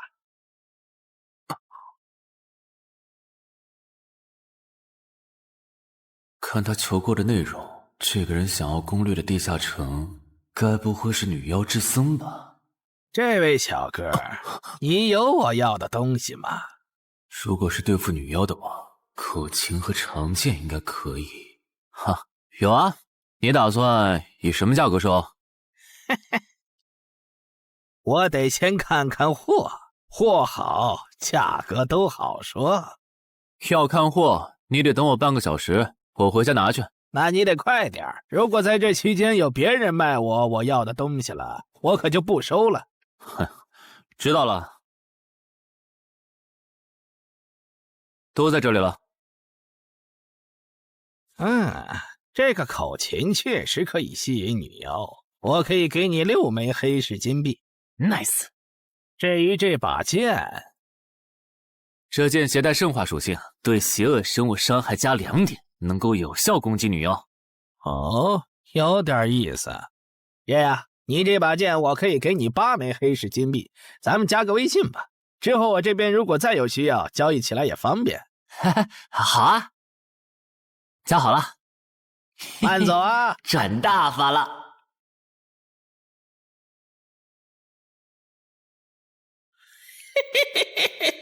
疏于防范了哟，坟场通关新人。唉，都过去1个多小时了，那个叫四海为家的怎么还没来？算了，不等了。各位新老朋友，大家好，我是5级哥布林地穴地下城的入口拥有者搬砖小 C。我左手边这位是协会冒险者林女士。是。本次攻略已在官方备案，大家可以不用担心秃鹫的问题。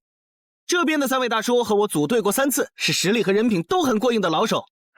这小子怎么每次都这么磨叽？然后是本次行动的金主，目前还是普通人的王老板。大家好，鄙人姓王，是东山地产的经营者。最后是新朋友爱写作的东山市民，和今天也很闲鱼呢。他们都是3级以上，可以胜任后援工作。大家好。怎么这些人都喜欢在公园集合呀？上次的师傅秃鹫事件后，我都快对公园有心理阴影。大家都互相认识了，接下来请随我前往哥布林地穴的入口所在地吧。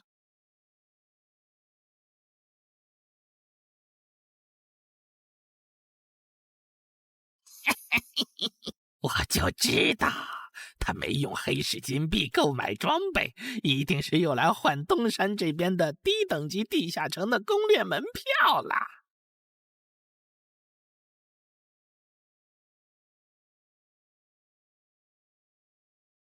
哎呀，那个还要走多久啊？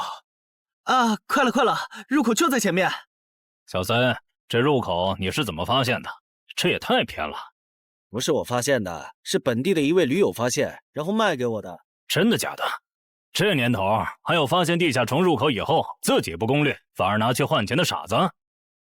因为哥布林地穴对新手来说太难了，当时发现这个入口的驴友不止1个，但最后完成脱离任务活下来的就只剩下1个人了。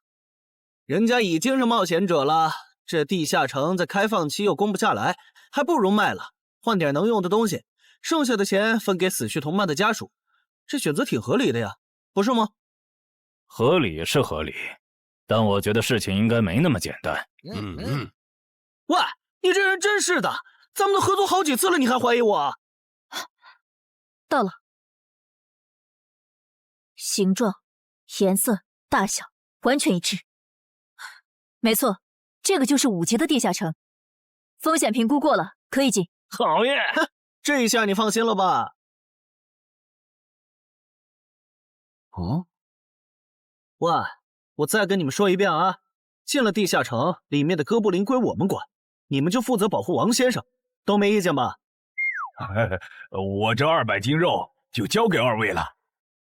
脱离任务呢？通关任务大家都一样，但如果我的脱离任务是狩猎哥布林，那我们会优先满足你的脱离任务，然后再考虑通关。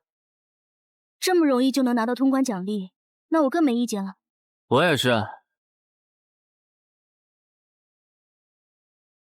你们脱离任务是什么？杀死2只哥布林。哦，我的也是。看来咱们的任务类型都一样，只是数量上有差异。王老板，你放心，脱离任务是按冒险者等级来的。2到3级冒险者得进入地穴，4到5级冒险者要干掉一些哥布林。你是新手，只要找到哥布林地穴就行，很简单的。原来如此，怪不得我和他的任务不一样。哎，大家听我说，考虑到东山市民和咸鱼小姐的工作是保护王老板，所以等下遇到哥布林，优先让给他们完成脱离任务，没问题吧？没问题。那好，咱们出发。只用交手就行吗？感觉也不难呐。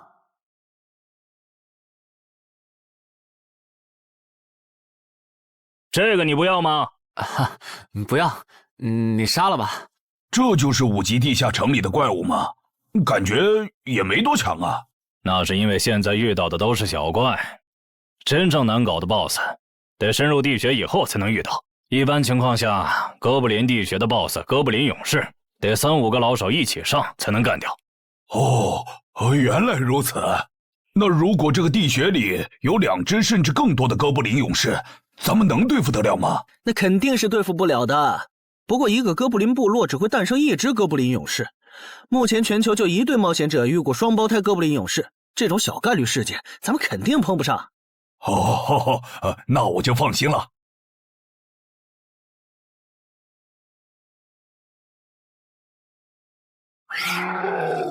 速战速决，别让他们逃回去报谢。明白。麻烦了。啊？你指哪方面？从我们踏入地穴到现在，已经遭遇了4波哥布林。总显这地下城的小怪数量多得不正常，我们可能中大奖了。搞不明白你们这些富人究竟在想什么。你都这么有钱了，为什么还要成为冒险者？说来惭愧，鄙人成为冒险者主要是为了减肥。减肥？等等，减肥和成为冒险者有什么必然联系吗？这联系可大了。我特意托人问过，目前已知的职业里，有一种不需要锻炼，只要打坐消耗多余的体质，就可以不断变强的。你不觉得这种职业很适合我这种有钱，但是又下不了苦功去锻炼的人吗？花这么多钱竟然只是为了减肥，你们有钱人的世界真难懂。你们在聊什么？嘿嘿，能让我也加入吗？哎呦，连锁子甲都准备了吗？程先生真专业。你之前进地下城的时候也穿的这一套？对啊，如果没有这套防具，我早就死在地下城里了。相反，我倒是很不理解，你们为什么不穿防具？搞定！换班了，下一波哥布林你们处理。行，接下来我们负责打头阵。评分机制，你不知道吗？在地下城内借助的外力越小，完成任务后得到的结算评级就越高。原来还有这种设定吗？我说你的脱离任务咋比我简单？原来是靠全副武装过了地下城。我看你到现在也没有几个有用称号，说白了，你就基础属性等级高些，跟新人比也强不到哪儿去。其实难搞。虽然知道野队不靠谱，但是没想到会这么不靠谱。8人组里竟然有2个新手要保护。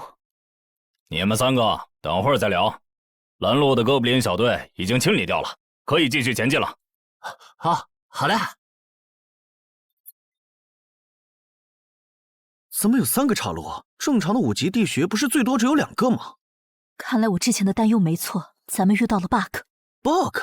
这是还不能透露给大众的地下城情报。平均每50个低等级地下城就会有一次实际挑战难度比当前等级高，甚至高很多的特殊情况，也就是 bug。bug 主要分3种情况，第一种是小怪数量的提升，第2种是 BOSS 数量的提升，第3种是 BOSS 强度的提升。比如我们现在遇到的按照他这个说法，就很接近第一种。我之前经历的地下城好像多多少少都有点问题。请问，出现 bug 的地下城结算奖励会比平时多吗？这个要看地下城的实际攻略难度提升了多少。听说运气好能出14、15级冒险者都眼馋的宝贝。所以我们如果继续深入，可能会遭遇更多的哥布林。是的。听起来有点危险呢。要不这次就算了，咱们回去吧。反正我也成为冒险者了。不能回。这个地穴的哥布林数量虽然变多了，但 BOSS 的强度没变化呀。我们只要把 BOSS 解决了不就行了？只要速战速决，在大多数哥布林发现我们之前，找到并杀死这个地下城的 BOSS， 其实和正常通关没多大区别。BOSS 的强度没变化，只是你的猜测。要是 BOSS 强度大幅提高，无法快速击杀，等他的援兵一来，咱恐怕就得被困死在这地下城了。所以就要放弃啊？这点风险都不肯担，那还不如尽早转职当后勤算了。这是一点风险？情报不足就去挑战等级比自己高的地下城，简直就是找死！那个，要不这样好了，咱们举手表决，想要继续的留下，想退出的就原路返回。这主意行啊，2不耽误。来去自如，这你满意了吧？哼！现在开始举手表决，要留下的举手。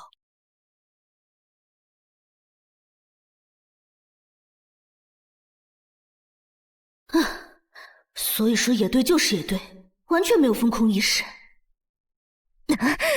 不是，你有毛病吗？他们等级高，想拼一下我能理解，你实力还不如我呢，你凑什么热闹？但我还是想试试。既然大家已经做出选择了，那就在这里分道扬镳吧。王老板，你的通关费用我晚一点退给你啊。哎呀，不用，就当交个朋友了。走了。哎呀，你等等我！一定要走左边吗？我觉得右边更好啊。那就猜拳，谁赢了听谁的。要是平局怎么算？靠谱吗？这两人平局就走中间呗。我怎么感觉上贼船了？石头，剪刀，不，好耶，我赢了！哎呀，早知道出剪刀了呀！可恶！等下 BOSS 出来了，你不用上，你就负责清小怪，别让哥布林打扰我施法。没问题。那个，你为什么那么不看好他们呀？这个地下城真的有那么危险吗？你怎么知道我不看好他们的？啊，我毕竟是做生意的嘛，基本的察言观色还是会的，所以我选择退出主要是因为这个称号，它的效果是为佩戴者指出前方的危险。之前的地穴，我就靠它发现地穴深处有俩能要我命的家伙。我听了官方冒险者给的消息，我认为这个入门级地下城是少见的双 BOSS 地下城。一般单 BOSS 地下城要3到5个同等级冒险者才能打通，那双 BOSS 的话，咱们这点人肯定不行。你信不信？我要是跟他们把话说开了，明天情报商人那儿就会有我和我这称号的情报。为啥要我牺牲自己的利益去拦着他们作死？大家又不熟。再说了，作为临时队友，我在保证自己安全的情况下，都尽力劝他们了。不听那是他们的事。那你为什么肯和我说这些？你不用担心，我不会害你。你又不在冒险者这行混，没必要为点情报费招惹我这种有潜力的人。说出来也没啥。哦，这样啊。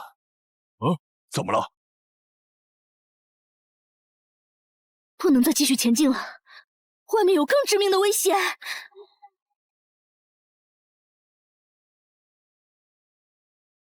2级速能法术，烈焰放！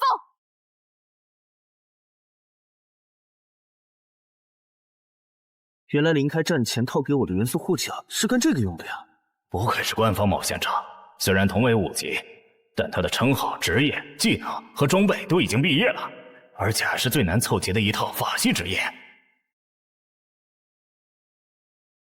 干得漂亮！换班，下一波哥布林你们来处理。好的。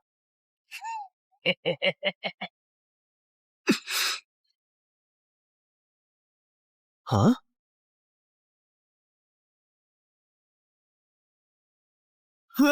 你们看，那是不是 BOSS 啊？怎么感觉有点不太一样啊？应该不是吧？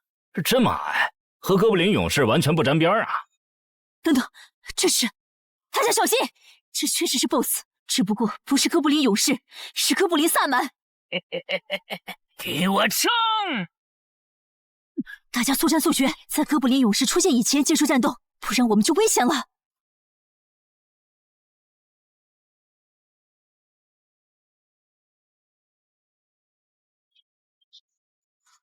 开什么玩笑！哥布林怎么也开始讲战术了？这地下城到底发生了什么？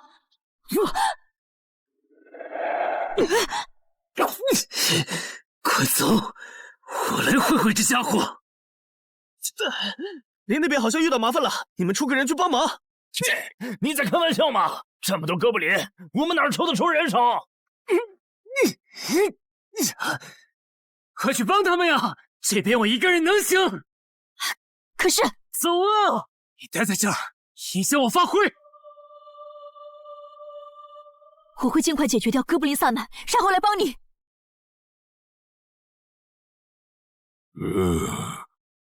可不，现在没人能打扰我们了。来，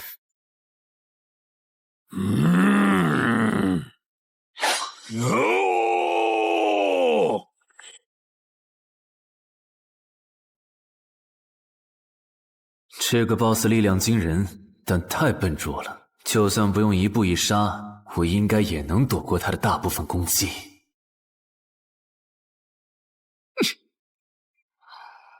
融化了吗？哼，太简单了。虽然你狂化后的速度和力量涨了，可出招没个计划，反而更容易躲了。所以，这就是5级地下城 BOSS 的强度吗？说实话，有点扫兴。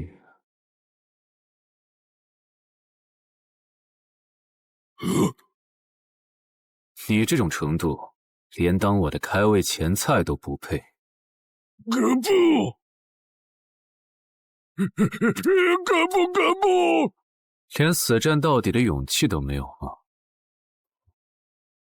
这样看，我以后不用对5级地下城抱有期待了。这个地区到底还有多少哥布林啊？再这样下去，我可顶不住了！再用一次那个火焰魔法！你以为我不想吗？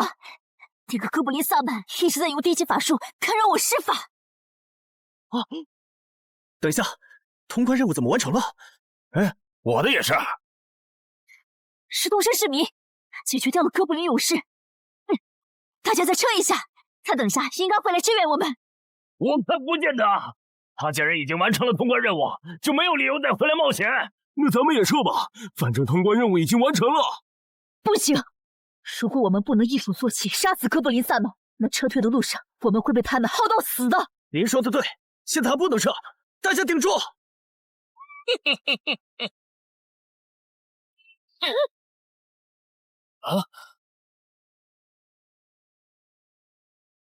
石洞山市民。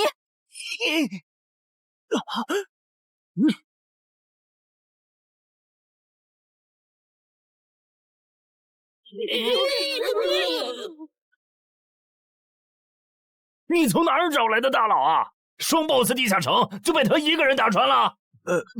不是我找的。关于我的事情，麻烦大家帮忙保守秘密啊！明白。你这种有潜力的新人，容易被人盯上，等级没升上去前，确实不能太张扬。理解万岁。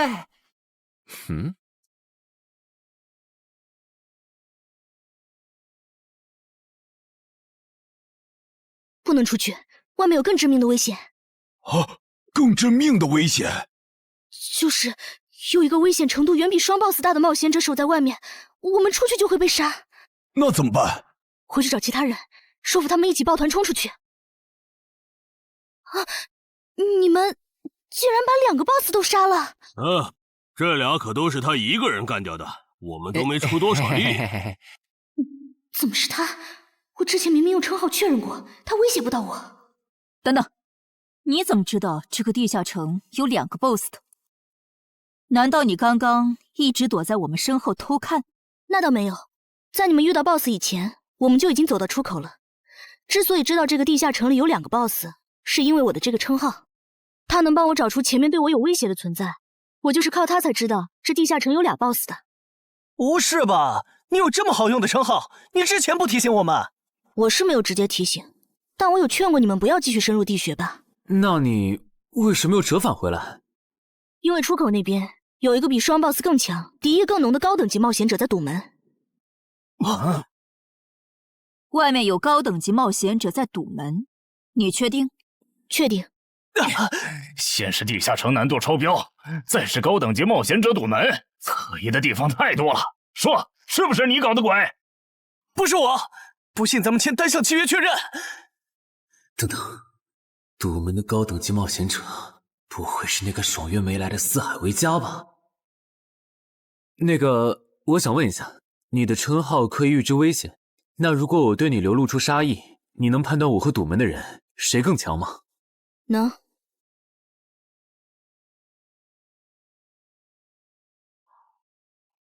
现在，我和外面的那个高等级冒险者，谁强？外面的要强一些。明白了。那摆在我们面前的，就只有一条路了。大家先去结算各自的脱离和通关任务，等提升完，咱们就去和出口的堵门者拼命。也只能这样了。早知道买这个地下城会出这么多事，我当时就不该手贱。事已至此，后悔也没用了。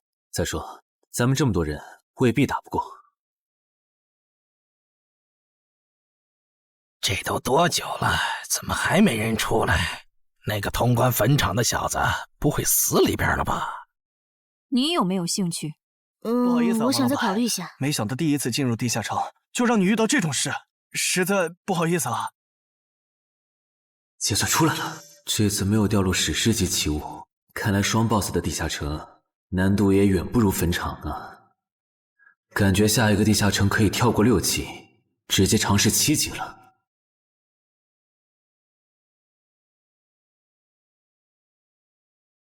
不算置死地而后生的话，能在一会的战斗中派上用场的，应该就只有扮猪吃老虎、奇迹生还者与传奇过招、自适应、暗行艺术和守护者。与传奇过招这技能比置死地而后生差点，能让我状态拉满，但要扣4力量、4敏捷、2感知。至于暗行艺术，应该适合扮猪吃老虎搭配，靠扮猪吃老虎走到目标的视野盲区，然后换暗行艺术逐渐接近目标，最后再切到置死地而后生，从而打出完美的偷袭。至于守护者，最合理的应该是依靠与传奇过招的感知加2，提前确定目标的下一步动静。要是目标跑去攻击别人，就切换称号守护者去阻拦他。围绕这2个称号展开的战术，感觉都还可以，但如果硬要选一个，还真不太好选。先瞅瞅新得的职业技能和奇物有啥效果，再决定下一步吧。这个向死而生不错呀，就凭它能够提升步伐和身体柔韧性这点，搭配一步一杀的技能效果，我以后就可以在闪躲的同时攻击敌方要害。好技能啊！还有这个假死技能，考虑到在现实世界冒险者死后是不会产生掉落的，我完全可以利用这个技能装死，然后找机会偷袭反杀，兵不厌诈。只要那个堵门的不是脑子有毛病，非得跟尸体较劲，我就能狠狠地阴他一把。当然，这是万不得已的选择。要是可以的话，我肯定想光明正大的赢。哇，这次掉落的东西都很棒啊！骨笛、萨满旗帜和传承之书，以后去地下城就能有个哥布林跟班了。而且这个哥布林的秘药搭配上骨笛，运气好的话，能拉来一只哥布林勇士当打手。保险起见，我就不继续囤升级券了，先把战斗力拉到最高再说。我目前持有的奇物中，等级最高的就是这家伙了。把奇物升级券用在他身上，肯定是最优解。就这样，对传奇亡灵库罗德的头盔使用奇物升级券。只能升到史诗级。那算了，先用装备熔炼炉把这几个用不上的给熔炼了，看能出什么好东西，再决定奇物升级券用在哪儿。不是装备型的奇物不能熔炼，那我手里没用的装备，估计也熔不出啥好东西。没办法了，用奇物升级券提升被污染的名剑吧。使用奇物升级券。好酷的剑！头盔和武器确定了，那装备祈愿券就用在防具上吧，正好替换掉我买的锁子甲。厉害！这套铠甲穿起来比我之前用的锁子甲还轻便。东山市民，你那边完事了吗？差不多吧，你们整理完了吗？完事了，再给你们上一轮 buff，就可以出发了。你的装备好酷啊！这些都是你在这个地下城那再等我一做的吗？下，我招个怪物随从。啊！喂，别无视我呀！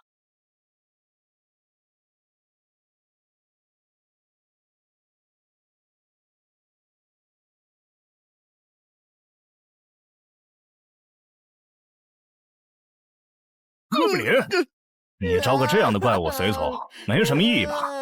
这小东西连半个战力都算不上，不帮倒忙就不错了。别急，我还没完事。接着，喝了它。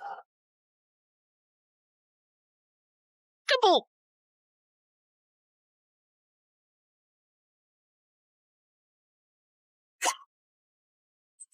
妈呀！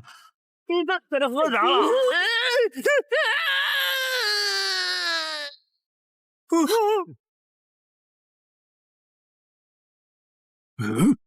天哪，他变成 BOSS 了！那边有适合你的衣服和兵器，自己拿吧。你的随从不会失控吧？毕竟是 BOSS 级别的哥布林。不知道，不过你可以让他用称号看看这只哥布林对我们有没有敌意。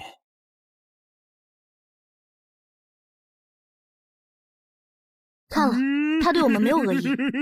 那就好。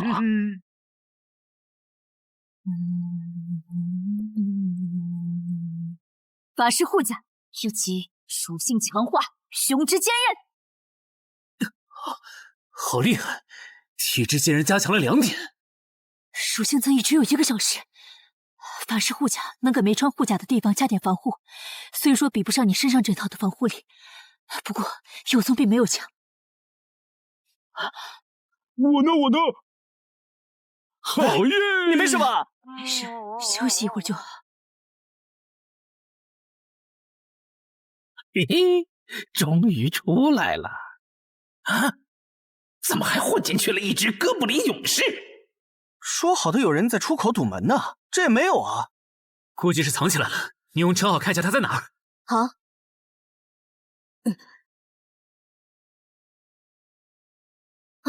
找到了，他躲在1点钟方向最粗的那棵树后面。大家小心，他在入口前面放了很多捕兽夹，注意别踩到了。捕兽夹？哪里有捕兽夹？有探查类的称号吗？真是够讨厌的。原来是他，这么一来就全明白了。女妖之森刚通关，他不去那儿的黑市买通关物资，却来东山碰运气，肯定有猫腻。知道我在东山的没几个人，团队领袖跟我签了保密协议，肯定不是他。那个戴眼镜的护士也不太可能，所以是商礼还是徐茂？这个人好像有点眼熟啊！等等，你是高成勇啊？对方很有名吗？何止有名，他可是明广一带最臭名昭著的通缉犯。别看他只有7级，死在他手上的冒险者，光是已确认的就有上百号人了。他不光是想抢别人的通关调度，还想刷出针对人类的称号，说不定现在已经刷出过量杀戮人类这个称号了。看来你很了解我吧？是协会的官方冒险者吗？果然，他已经刷出了那个称号。这样吧，我们做个交易，那小子留下，你带其他人走。这条件可以啊，要不咱们……别信他！协会的档案里，高成勇有放过目标然后再猎杀的记录。要是你们真的信了他的瞎话，等他干掉陈海，再用追踪手段把你们一个个找出来，你们连还手的机会都没有。没错，虽然他嘴上说放过我们，但对我们的恶意一直没有降低。他在说谎。切，连恶意也能侦测吗？这样好了，既然他的目标是我，那就由我和哥布林勇士主攻，你们看时机牵制。大家都是一根绳上的蚂蚱，这种时候就别心存侥幸了。当然，如果你们中有人实在怕死，那就赶紧滚，别拖我后腿。我们会做好辅助工作的。看不出来你人还挺好的，要是我绝对逼着他们一起上。打你，我们俩足够了。哼，我就知道你们这些走大运拿了 S 级评价的新人，就会自命清高，觉得别人都是你们成长的垫脚石。但现实可不是这样的哟。新人在1到5级时很难搞到成体系的称号、职业、技能和装备。你的武器和铠甲这么豪华，我猜大多是装备吧。不巧哦，我的技能偏克你这类新人。可是出迟缓术。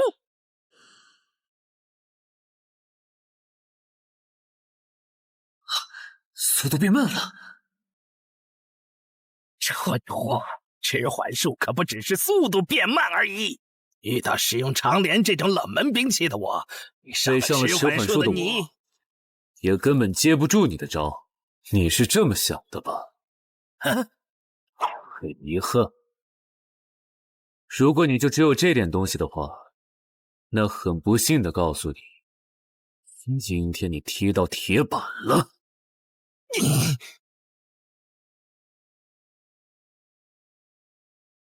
开什么玩笑！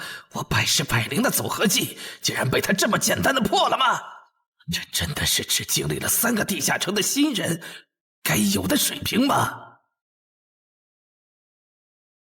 嘿，那个高成勇也没有你说的那么厉害啊！一上来就被陈海大佬没收武器了，感觉陈海大佬都用不上咱们了。不是高成勇不厉害，是陈海太强了。现在的他，恐怕和明省分部重点培养的那位超新星是一个水平。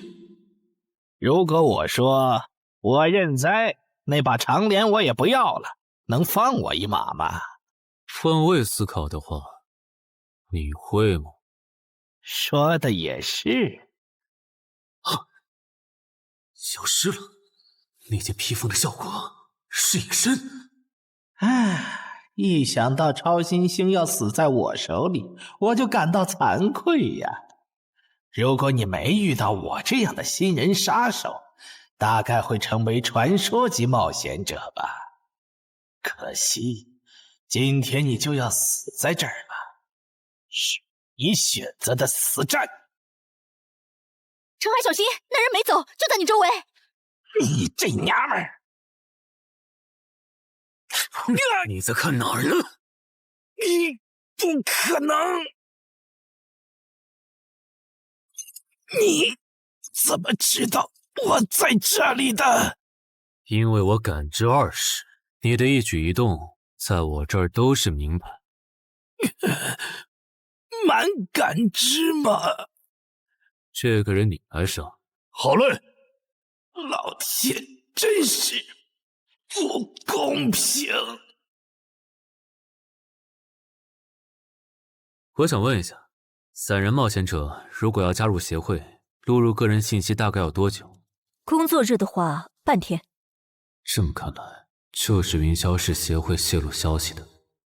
我申请加入东山的官方冒险者协会，不过我前天口头上答应要加入云霄市的，他们还没录入我的个人信息。现在换到东山，程序上合规吗？当然，我代表东山市冒险者协会欢迎你的加入。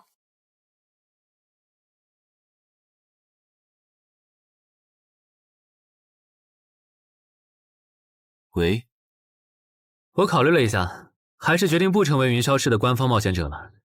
为什么？你的个人信息明天就能录入进系统了，怎么又变卦了？因为我刚刚除掉了一个 A 级通缉犯，叫高成勇。东山的冒险者协会知道后，邀请我成为本地的官方冒险者。这样嘛，也挺好，成为家乡的官方冒险者，做事会更方便一些。对，我也是这样想的。那我挂了。以后常联系。废物，都是废物！你那边说完了？说完了。哎，你怎么还没走？因为林姐也邀请我加入东山的冒险者协会了，等下要和你一起录入个人信息。这样啊？说实在的，你也被协会邀请加入，我都有点怀疑官方冒险者头衔的含金量了。我不就是在地下城的时候嘴了你几句吗？至于这么阴阳怪气吗？小心眼！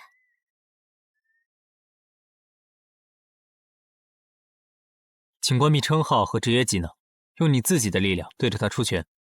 好。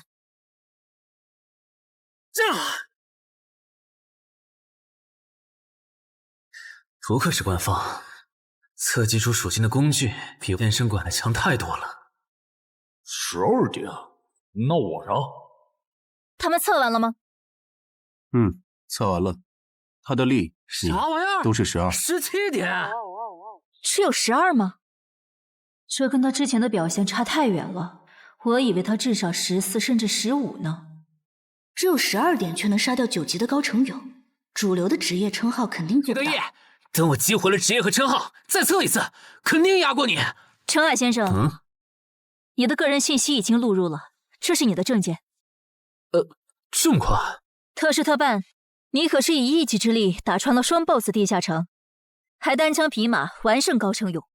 另外，6到10级官方冒险者每年得通关2次协会指定的同级地下城，不然就得从攻略组调走去情报或资源采集组，把时间花在身体塑造和实战训练上，半年通关1个地下城就行。没问题。还有就是总部时不时会有借调任务，借调时你表现出色就有奖励，奖励能换协会里的称号线索、转职证书和奇物。不过一般只有9级以上的冒险者才会被借调，你暂时不用考虑这些。有一个问题。你说。称号线索是什么？称号线索是总结好的称号获得办法，你回去用证件 UID 登内网，看看协会称号图鉴里有没有你喜欢的。要是手里有没用的奇物或图鉴里没有的称号线索，就卖给协会，换自己想要的东西。了解。对了，你打算什么时候遣散你的随从？不能在这边养吗？我这只哥布林骨笛是随机召唤哥布林啊，送回去的话，下次召来的可能就不是这只了，那我不就亏了一瓶秘药吗？这你不用担心，除非你的哥布林勇士在那边的世界战死，或者你打算随机召唤别的哥布林。原来如此。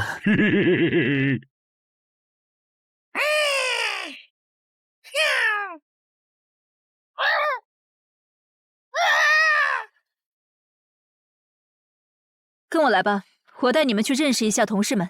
好。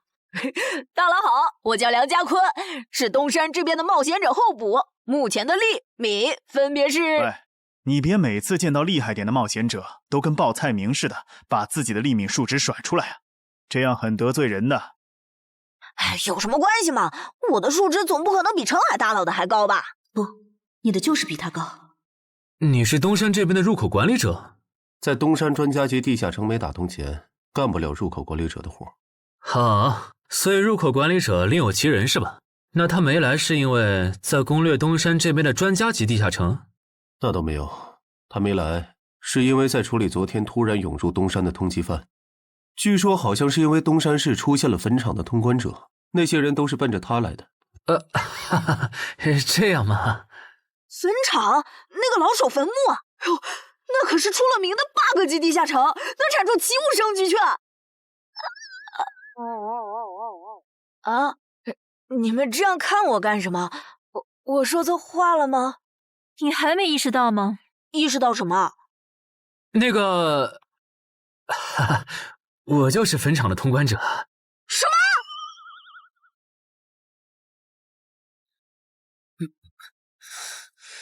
虽然已经说好这段时间把精力用在属性提升和恶补地下城知识上，但家里这个入口，我还是想有始有终，一个人单刷掉。我全力以赴的时候，大概相当于10级，完成脱离任务应该也没什么难度吧？感觉也没怎么变。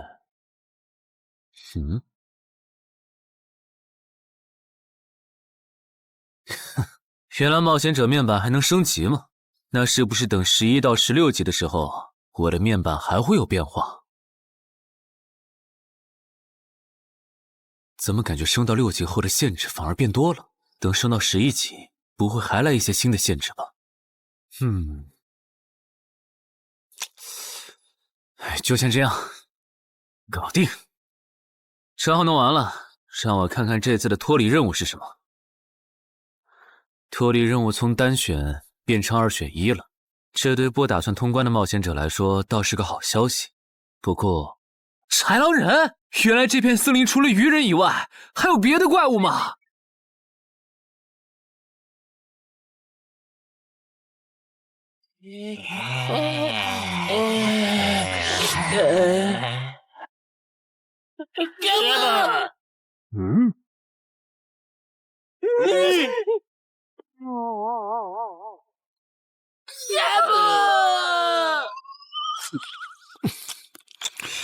所以在你看来，那些豺狼人阴险狡诈，并且还特别喜欢欺负弱小是吗？没错没错，就是这样。这不就一群森林恶霸吗？嘿嘿，答对了。那这一次就不做和豺狼人有关的轮换任务了，先找到潮汐鱼人的孵化池，然后试试能不能通关。好了，我要问的问完了，你可以回去了。什么？我不要！你不想回去？是的。好吧，你留下来也行。好耶，好耶！让我先说好，这个地下城的挑战等级是7级，你悠着点。放心吧，我很强的。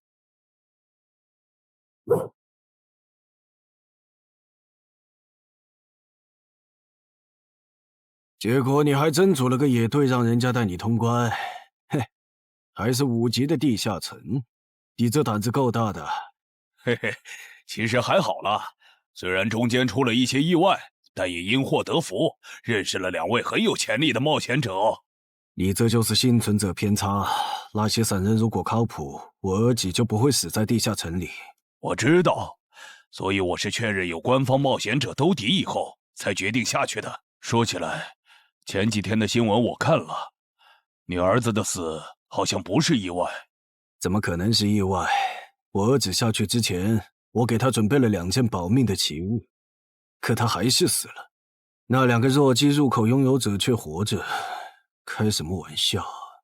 可惜那2个杀千刀的没撑到我出手，就栽在别人手上了。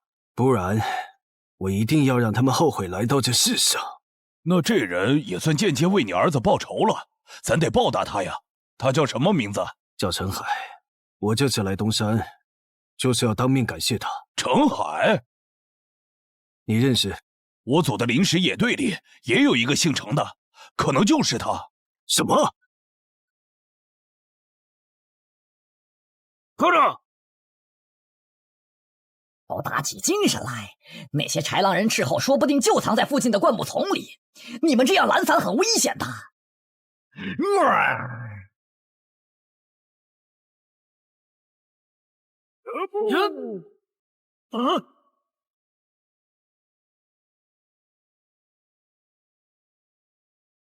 话说，你会说他们的语言吗？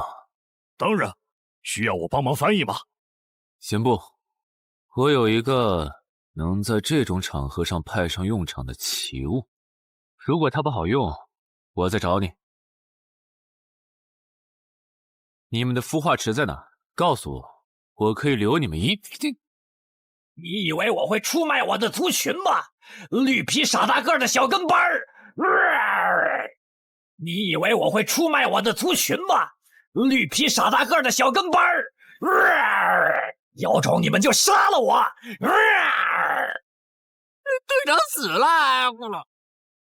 别得意，领军大人会为我们报仇的，咕噜。在湖底有一个水下洞穴，穿过洞穴会抵达一个天然的地下洞窟，我们的孵化池就在那里。你粪土，咕噜！这只留他一命，挂树上，之后咱们去找湖。你跑那么远干什么？人类果然都不是好东西。那个冒险者很强。不好，是白战的霍格。去通知游击队，把湖里的鱼人引出来，给这个冒险者创造破坏孵化池的机会。好的，霍格老大。至于你，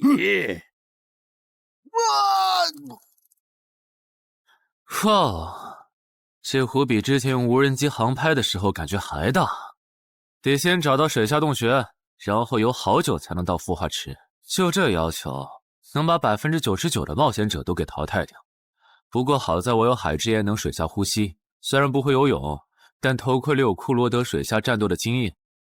老大，我不会游泳，我可不可以先回去啊？你不会游泳？行吧，那我先送你回去。哎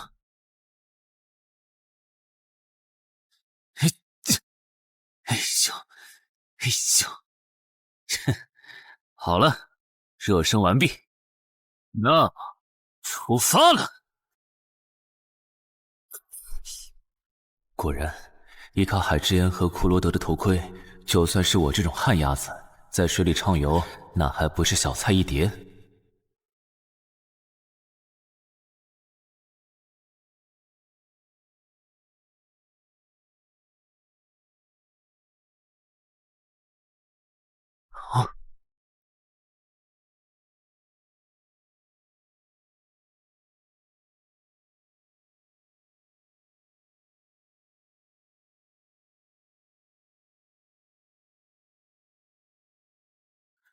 常驻脱离任务完成了，看来这里就是鱼人的孵化池了。但是，怎么没看到守卫？算了，不管出于什么原因，现在是通关的最好机会，这一点不会错。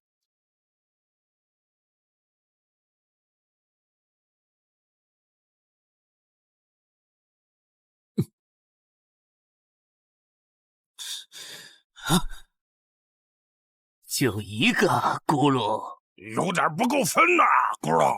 都过去这么久了，竟然还有不知死活的笨蛋想要捣毁孵化池，咕噜。是啊，不过没想到的是，这次来的竟然不是豺狼人，而是人类啊，咕噜。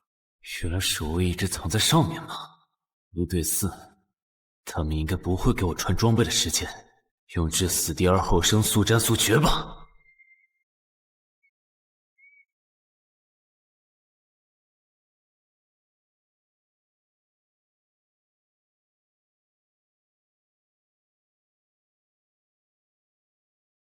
有人类闯入孵化池！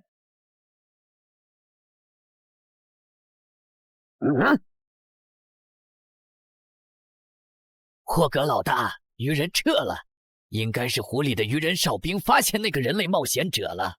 派个机灵点的去湖边盯着，如果那个人类冒险者逃出来了，就通知我。好的，霍格老大。这几只守卫的强度比哥布林勇士高不少，他们应该就是这个地下城的 BOSS 吧？啊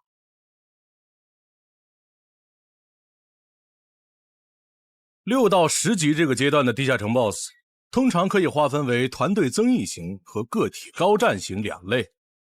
前者实力一般，但可以为同种族个体提升综合实力。独狼面对这种类型的 BOSS， 几乎很难靠一己之力通关。每次上我的课，你不是翘课就是打哈欠，怎么？我的课有那么无聊吗？但你今天讲的内容之前不是讲过吗？你要是说点11级以后的常识，我说不定会认真听。你以为我喜欢讲这些？还不是因为你们这些莽夫！CJ 的超新星不自大，不单人去调高等级地下城，就不会被 BOSS 弄死。公司也不会把我临时叫过来给你们突击补课了。什么？顺朕死了？是啊，你这几天没上论坛吗？大家都吵翻天了，说他的死浪费了 CJ 对他的投资。这我还真不知道，到底怎么回事？你快和我说说。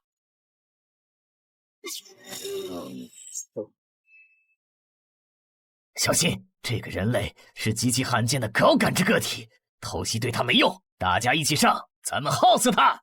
那个鱼人 BOSS 什么情况？都被我杀了这么多精英鱼人了，他怎么还在旁边观望？难道这些实力比哥布林勇士还强的鱼人，在他眼里都是小喽啰吗？这个人类的实力和霍格好像差不多，好在他是一个人来的，可以用数量耗死他。这种的杀戮速度，等精英怪把他体力耗得差不多，剩下的精英种恐怕也没多少了。到那时，霍格如果察觉到我方兵力空虚的话，恐怕……算了，还是冒一点险吧。终于感到心疼，要亲自出马了吗？奇迹生还者，等这一刻很久了。领军大人小心，这个人类冒险者和霍格一样强。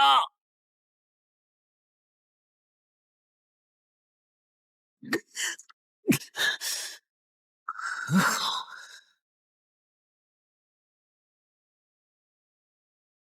领军大人，别管我，他伤得更重，还不擅长水下作战。就算没我帮忙，你们也能轻松杀掉他。把脑袋给我带回来。是，领军大人。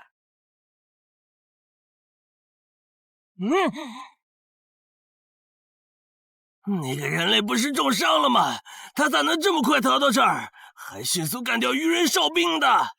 他是被人潜到身后，然后一招毙命的。那个人类很擅长水下作战，所以领军大人的判断可能是错的。什么？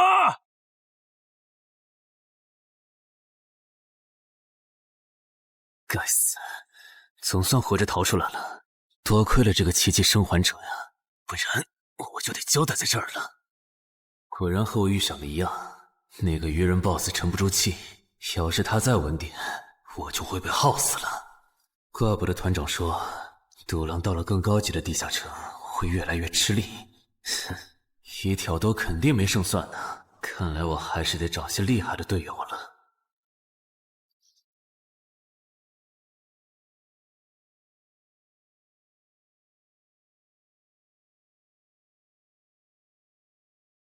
那个人类冒险者活着回来了，他现在是什么状态？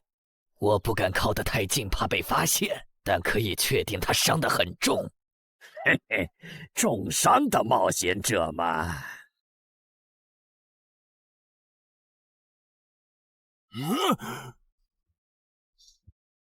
下次再找你们算账。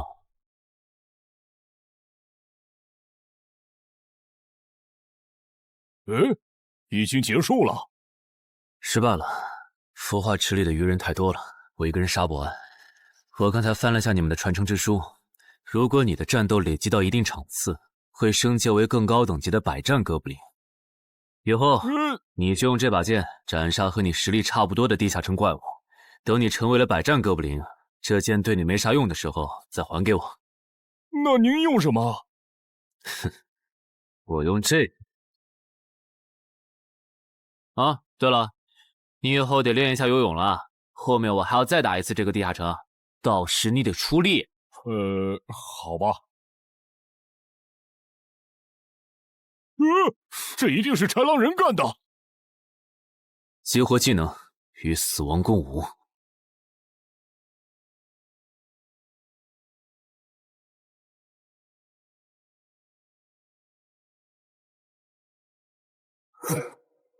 都叫破绽！好快！切！豺狼人！还好，为了以防万一，把感知拉到20，不然刚才这只豺狼人就得手了。这个人类不是受重伤了吗？可他刚才的动作根本就不是重伤之人能做出来的。他不会是在钓鱼吧？他跑了！不一定是逃跑，也可能是在示弱，引诱我们过去。那咱们还追吗？如果追过去的话，感觉很可能会进了他们的包围圈。算了，不追了。等找到足够强的队友，做了充分的准备以后，咱们再回来和他算账。好的。哎呀，没想到6到10级的地下城的难度会比5级的高那么多。下次得提前掌握好情报再去通关，不然风险确实太大了。是任务结算呢。哼，说起来，这一次我虽然没有通关，但宰了那么多鱼人，怎么说也该有个 A 吧。水产过敏怎么了？不对，你怎么知道我水产过敏的？还有啊，我是人，你给我一袋动物口粮是什么意思啊？就算他吃不完，这会难吃。什么？他加入东山的冒险者协会了？你给我站住！你当初是怎么信誓旦旦的跟我说他死定了的？连高成勇都栽在他手上了，我能怎么办？听你这意思，我弟弟的仇你是不打算管了呗？哈，也是，你已经靠我爷爷成了云霄市入口管理人，上了岸的你哪能冒着被革职的风险对隔壁市的超新星下黑手呀？我真是看错你了，早知道爷爷当初留下来的资源就该用在周德身上。你干什么？转手我爷爷留下来的遗物啊！我弟弟死了你不帮忙，那我就把你想要的遗物给能给我报仇的外人了。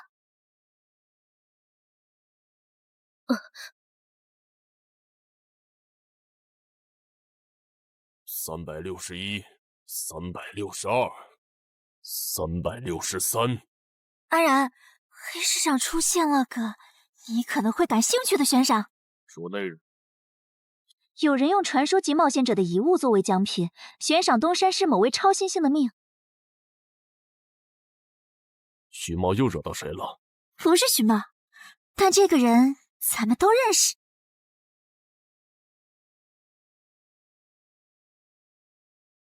喂，陈海哥，你被人盯上了。我知道呀，这问题不是已经解决了吗？这次不一样，有人在网络黑市高价买你的命。哎呦，你别不当回事！发出这则悬赏的人出价很离谱。我哥说，如果不是你救过我，他说不定也要分一杯羹。具体怎么回事？你再详细说一下。就是我哥他们在网络黑市上看到。还真有你的悬赏。能查出来是谁发的吗？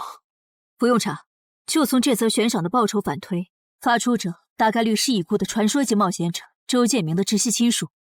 你怎么和他们结上仇的？他们为了你把遗物都掏出来了。不知道啊，我都没听过这个人。行吧，那我现在联系老大，让他说服对面撤掉这则悬赏。如果是误会的话，看能不能让老大组个局帮你澄清一下。好的，那拜托了。对了，这几天你就待在协会吧。传说级冒险者的遗物一定会吸引很多人铤而走险。被人捷足先登了？不对，这里似乎没发生战斗。看来那个叫程海的，当时应该在攻略自己家里的地下城。真不知道他是幸运还是不幸。虽然因为家里的地下城躲过了第一波袭击，但被堵在地下城里的话，他连逃都没地方逃。除了我和目标以外，这个地下城还有4个人，不知道是敌是友。你卑鄙！哪有你们人类有病？我不就派了个斥候守在出口吗？至于让你们杀过来吗？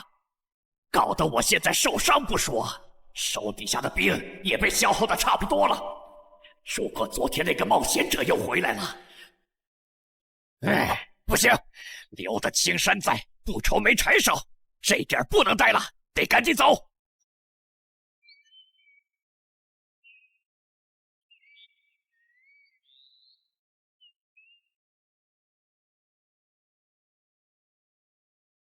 3个猎人，也就是说，目标那边顶多只有1个同伴吗？哈哈，这么看的话，这个游戏变得更有意思了。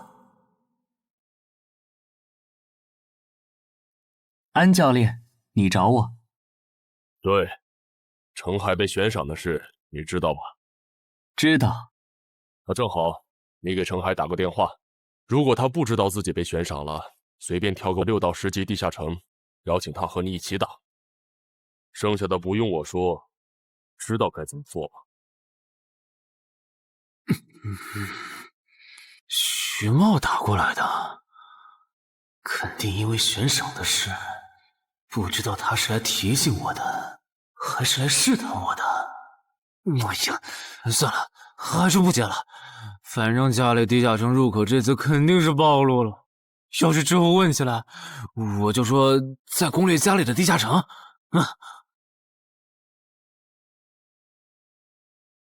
咱们来晚了，那个叫程海的应该是被前面的人逼进这个地下城里了。我们还进去吗？进。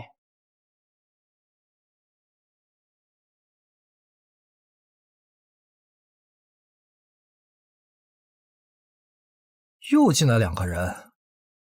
等等，这个轮换脱离任务怎么变得无法完成了？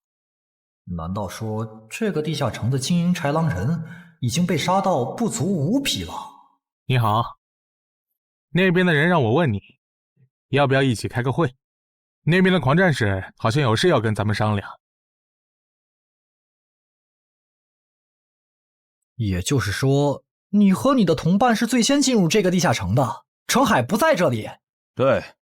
那我不明白了，你们没堵到人，为什么不离开，反而在这儿扎堆守着湖呢？因为我同伴的主职业是海兽祭司，他因为职业特性的原因，发现这个地下城刚刚诞生了一只英雄级鱼人，他想趁着对方还未成长起来，和他签订主仆契约。那你们呢？你们为什么不去做轮换脱离任务？因为我们进入地下城用无人机找程海的时候，只发现了守在湖边的他。等我们赶过来以后，他既不承认程海在湖里，又不肯交代他守在湖边不走的理由，那我们能怎么办？只能陪他在湖边耗喽。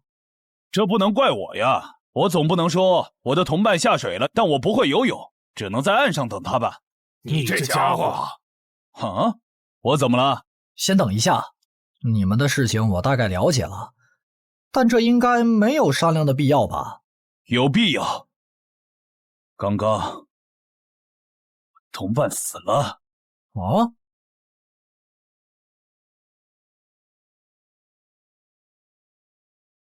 力量涌上来了。这样的食物外面有很多吗？除了偶尔出现的人类冒险者，附近的森林里还有一批豺狼人。很好，把他们带过来。现在恐怕不行，因为昨天和今天的冒险者已经把我们的兵力削弱到无法和豺狼人抗衡了。这需要多久？50个日升和日落。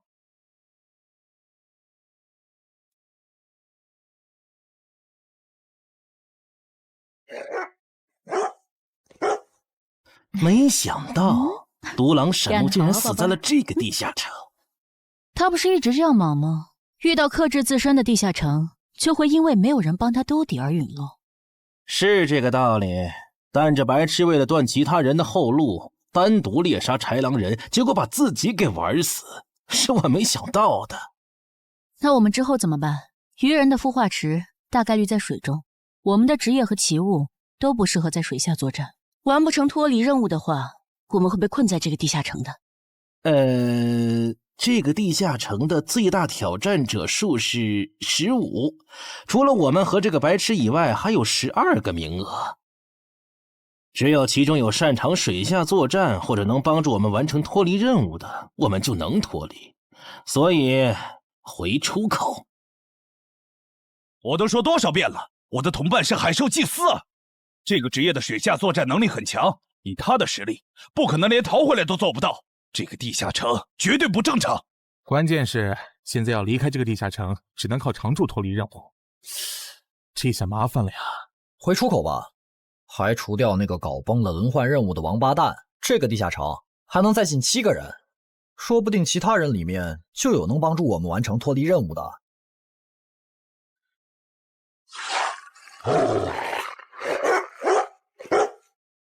刺杀者王二，他不是去月省了吗？怎么会出现在这里？你们得手了？没，目标可能根本就没进来，咱们被耍了。可以啊，海哥，我还是第一次听说有6级冒险者的悬赏金能和史诗级器物挂钩的。这又不是什么值得骄傲的事，而且不管从哪个角度看，官方冒险者被公开悬赏这件事都太奇怪了吧？你这么一说倒确实是，虽然冒险者适用的法律和普通人不太一样，但官方冒险者被公开悬赏这种事，我也是第一次见。因为悬赏发起人很特殊，她是已故传说级冒险者周建明的孙女，而周建明就死在天门入口翻船事件中。好痛啊！上吧！所以，战死在天门的周建明的后人才会继承遗物，拥有诸多特权。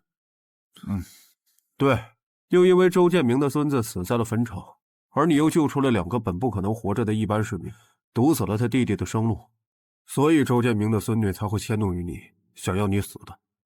照你这说法，我们的矛盾岂不是化解不开了？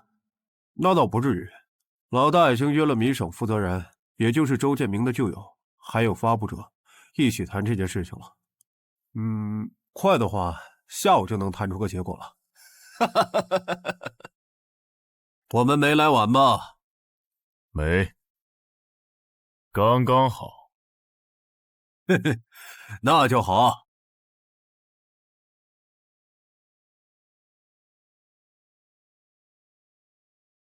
啥情况？怎么进不去？刚刚那个人还可以的，不会刚好到我就满员不让进了吧？我觉得我们现在得团结起来，一起完成任务。话说，你们找到程海了没？他根本不在里面。啥？程海不在这个地下城？脱离任务需要下水才能完成？对，本来轮换任务不用下水的，现在任务推进不了，只能等入口翻转以后再进去了。关键是这片森林里的物资可能不够我们撑到入口翻转的那一天。那怎么办？有人的物品栏里带了足量的食物和水吗？我可以高价收。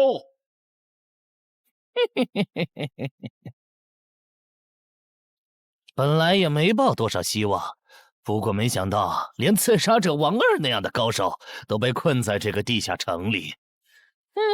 这样看，少了这些竞争对手，等我完成脱离任务出去以后，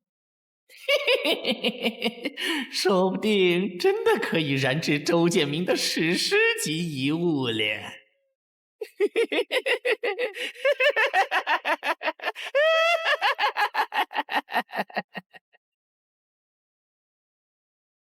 什么？有远方的鱼人部落派使者来拜访我们？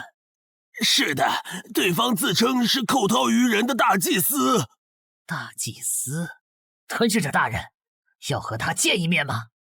见，不过以防万一，把放出去的鱼人都叫回来吧。寇涛鱼人嘛，呵呵，我还真挺想知道他是怎么找到我这里的。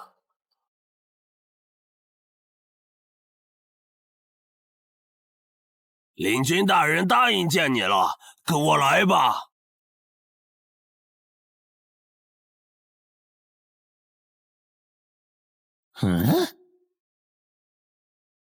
这就完成脱离任务了，真是得来全不费工夫。你在看什么？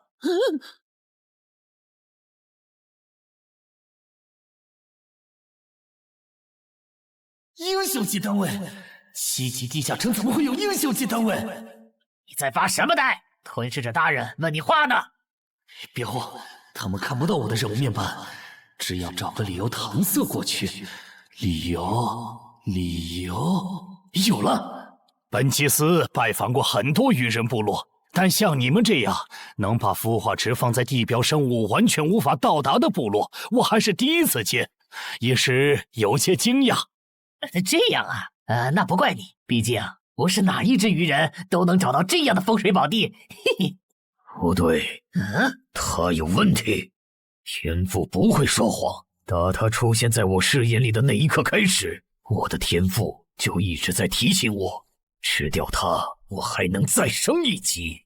我的天赋是不会对同种族的鱼人同胞生效的，他根本就不是鱼人。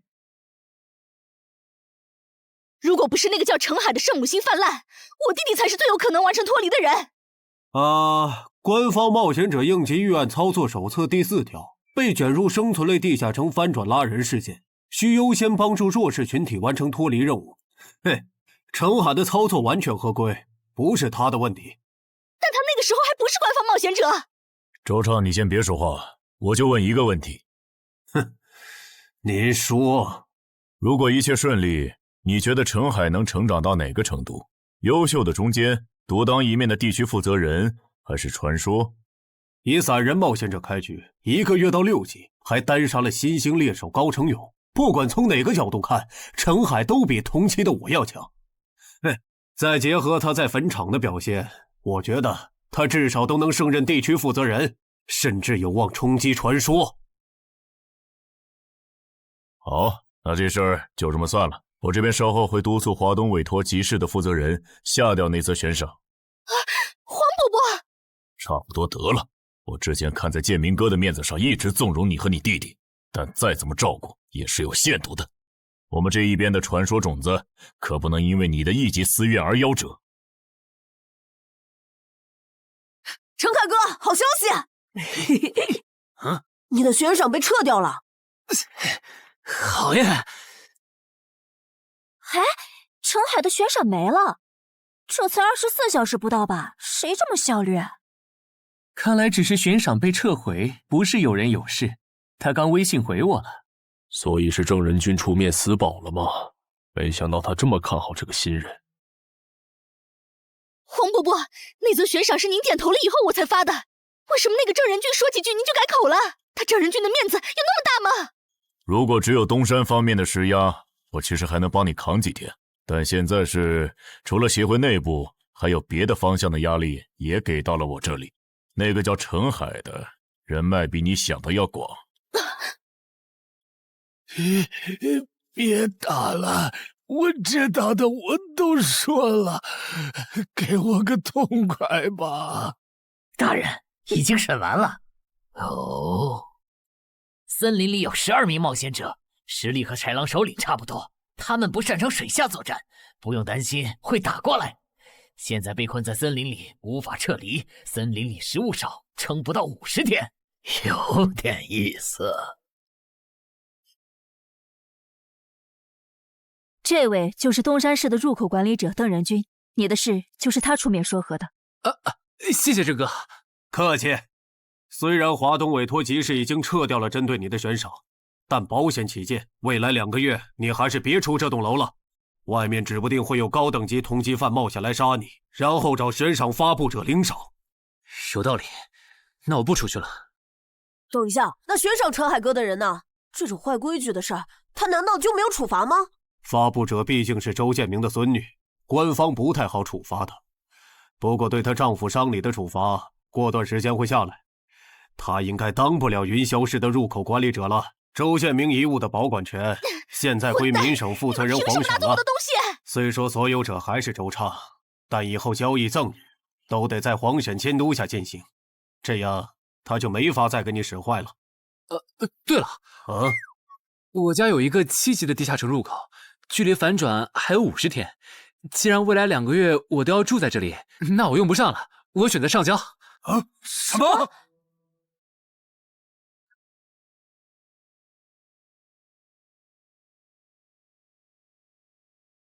确实是6级到10级地下城，而且挑战人数已达上限，现在进不去了。哼，有意思。让后勤部过来安装几个微型摄像头，之后如果有人从这个地下城脱离，你就通知我。那程海呢？按规章制度来。你隐瞒了地下城入口，违反官方冒险者的规定。不过念在你中途才进协会，又没培训过，就从轻发落。等你到9级时，多接一次协会例行任务就行。对于这个处罚标准，你能接受吗？能。还有就是，从明天开始，你要和常经川、梁家宽一起上地下城相关的常识课，早上8点，别迟到了。好。什么？他们还对你做了内部处罚？真过分！明明没有造成影响，而且陈海哥，你跟他们报备的时间也不算晚啊，为什么要处罚你？因为相关条例就是这样，而且他们的处罚程度也很轻，所以也还好吧。相比起来，我更担心那些进地下城的赏金猎人。我家地下城有点邪门，他们要是掉以轻心，很可能被坑死在里面。陈海哥，你人太好了，明明是他们要害你，你却还在为他们考虑。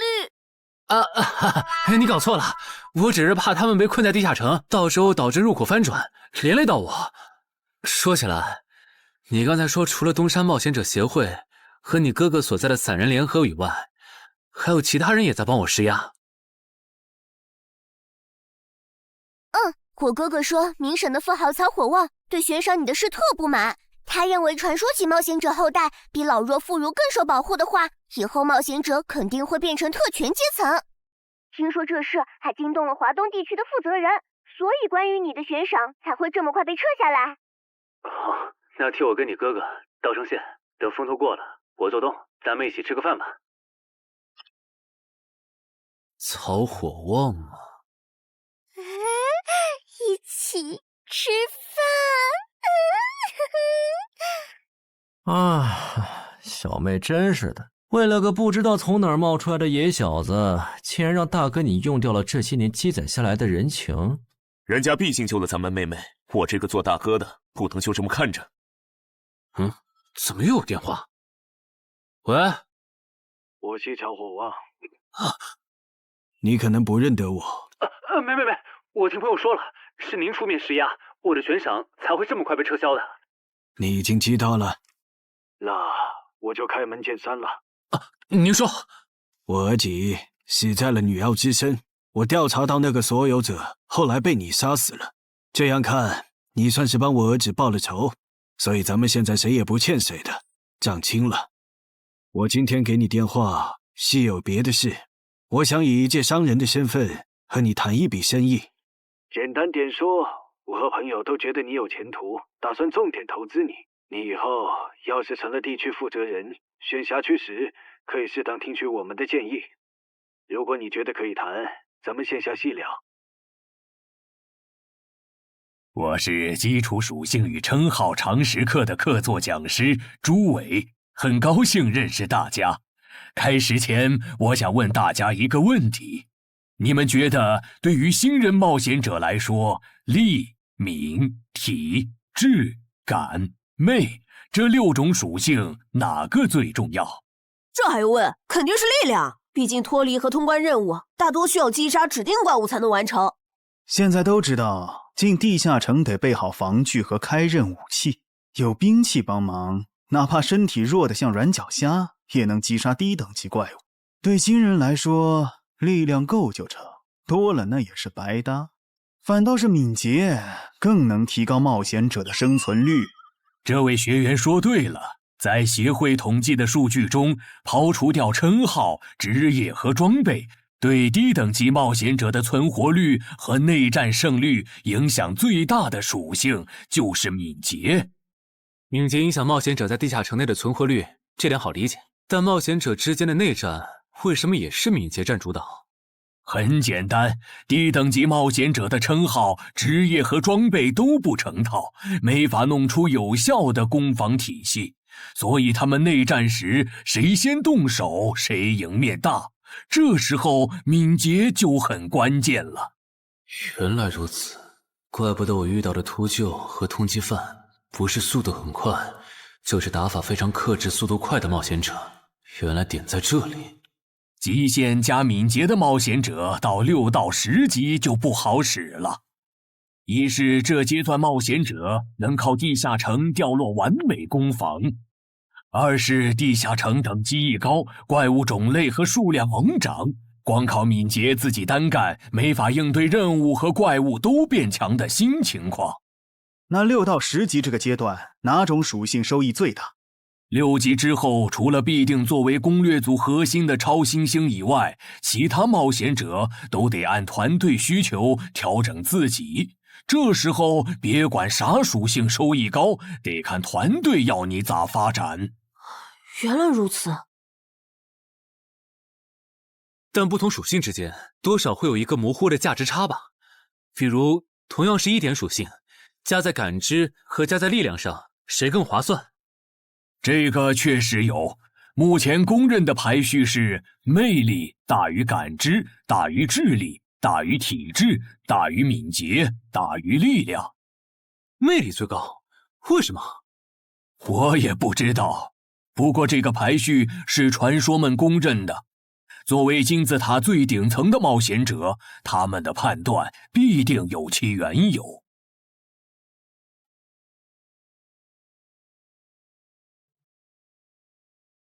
这英勇骑士转职成功，加1点魅力，还是隐藏职业。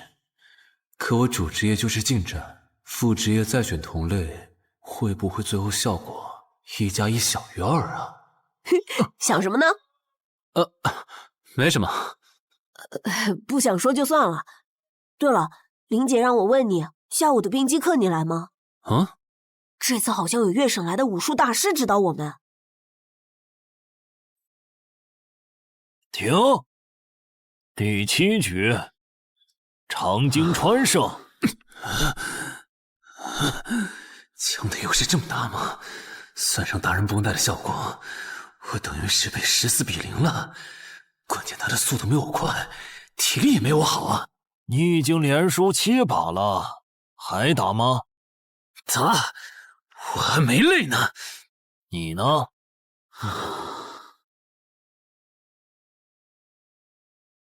打。好，休息3分钟，然后继续。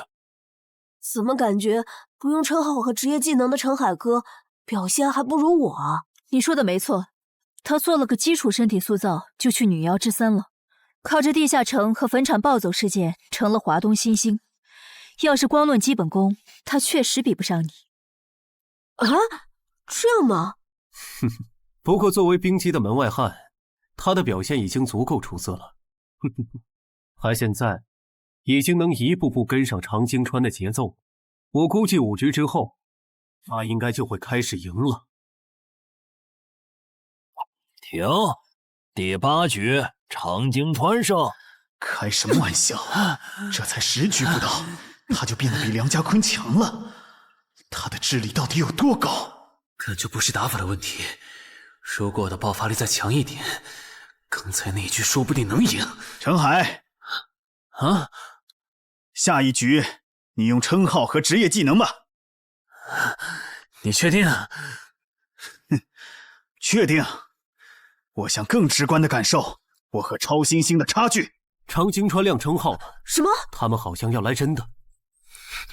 行吧，老爷爷，您往旁边站一点，我怕待会儿打起来会碰到您。不用顾及我。好吧，那我尽量快点结束。置死地而后生，看起来好像是增加爆发力的称号。我准备好了，你先攻吗？不用。好。来吧，让我领教一下超新星的含金量。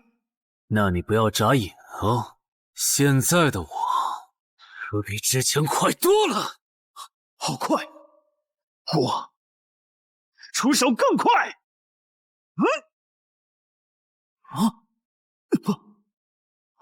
不可能，好快！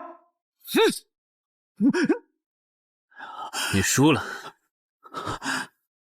今天就到这里吧。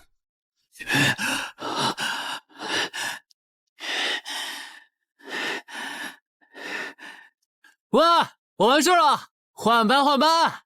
我和他的差距原来这么大吗？其实你枪练得不错，出手的那一下，就算是我年轻那会儿，也不见得能躲掉。别灰心，你只是运气不好。遇到了能阅读你下一步动向的特例。阅读下一步？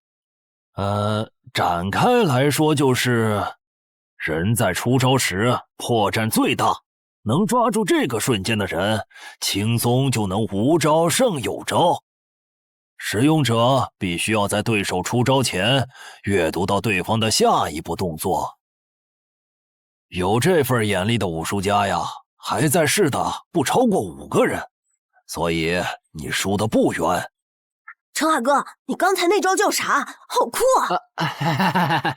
没想到一个没练过武的门外汉，竟然也能掌握这一招。他真的只是个普通的冒险者吗？陈海哥，你也太牛了吧！你是没看到败给你以后，常京川的臭屁男的脸色有多……臭屁男？常京川，我可以坐在这里吗？当然可以。其实，我原本是把你当做我的竞争对手的，但现在看来是我没眼力见了。以你的实力和潜力，东山这种小地方根本就留不下你。这不明摆着吗？坟场那种全球公认的 bug 级地下城都被陈海哥打通了，他肯定不会自降身份来跟咱抢下任东山市入口管理者的位子呀。说不定到那个时候，他已经是1手负责人了。喂，等一下，你说他以后能成为传说级冒险者，我不反对，但1手负责人，这两人真吵输了的扫1个月厕所。啊？你问我副职业怎么选？哎，对，我这不是6级了吗？之前探索地下城的时候，发现冒险者面板升级了，除了在用的职业以外，我还可以再激活一个副职业。但我不知道副职业该怎么选，所以来问问你。这个在主副职业常识课上会讲。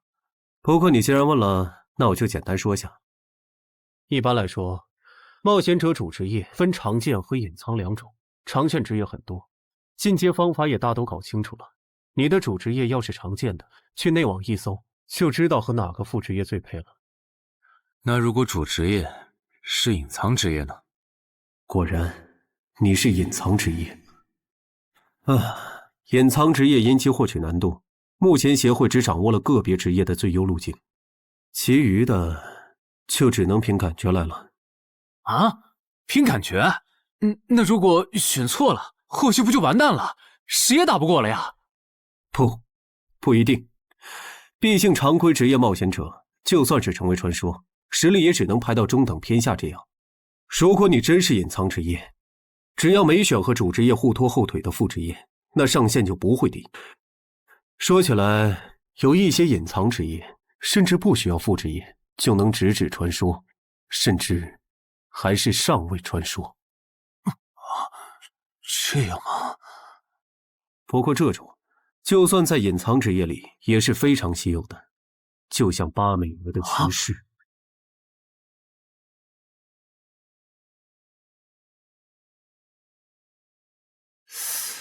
内网竟然没有死亡行者的相关资料，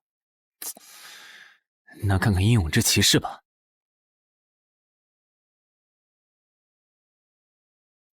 没想到我手通坟场得到的转职道具，竟然在全球冒险者圈子里被无数人追逐。看他们的评论，这个转职徽章除了挑战难度高的离谱以外，没有别的缺点，而且挑战次数也没有限制。那么只要转职成功，就必然能成为上位传说。嘿嘿嘿。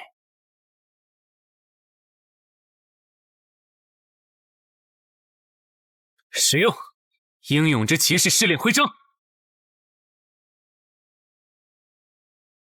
哼，那么出发吧。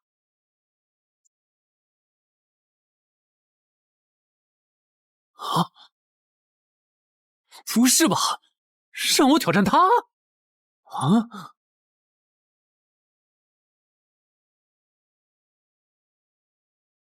直接开始了这个任务描述啥意思呀？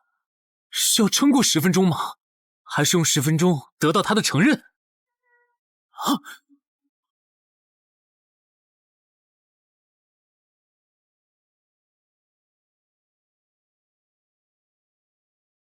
这家伙该不会比库罗德还强吧？不管了，第一把先试试水，先弄清楚我和他的差距。这谁能撑过10分钟啊？我这种配置都3分钟嗝屁，10级以下，我不信有人能完成试炼。感觉得换个能保命的称号，但那样感觉就不够18点。没法开1步1杀的隐藏效果，这么搞下来，说不定输得更厉害。等等，我不是还有那个吗？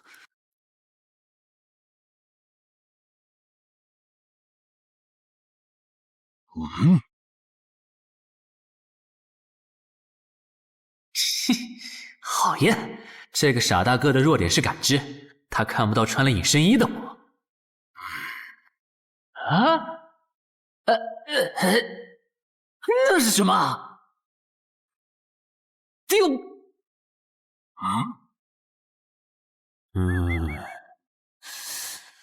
他怎么能有看破隐形到位的技能啊？不行，我就不信邪了！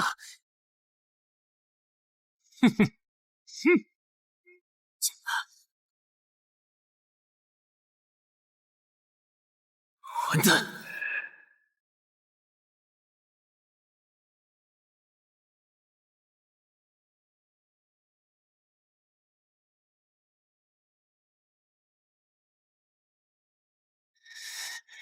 再来！啊！那些冒险者还在我家？对，虽说不知道发生了啥，可要是时限到了，这些冒险者还不出来，那咱就得掌握更多这地下城的情报，这样以后入口翻转的时候才能处理好。换个地方聊吧。还是没找到乔敏吗？没有啊，周围都找遍了，没有他的痕迹。那看来他不是下湖了，就是去更远的地方找豺狼人了。希望是后者，不然我们的麻烦就大了。我希望他是去找豺狼人了。朗西那边应该也发现了，这地下城难度会越拖越高。等孵化池孵出大量的鱼人后，我们恐怕都会死在这儿。你说什么？你家地下城的通关任务是捣毁潮汐鱼人的孵化池？对啊，怎么了？我先冷静一下，李，你来给他解释。好，目前官方已公布的地下城翻转规则，你都知道哪些？基本上都知道。入口翻转后，攻方守方位置互换，我们这儿会变成鱼人需要攻略的地下城。没错。那你知道来咱们这边的地下城土著也需要满足指定条件才能回到他们的世界吗？什么？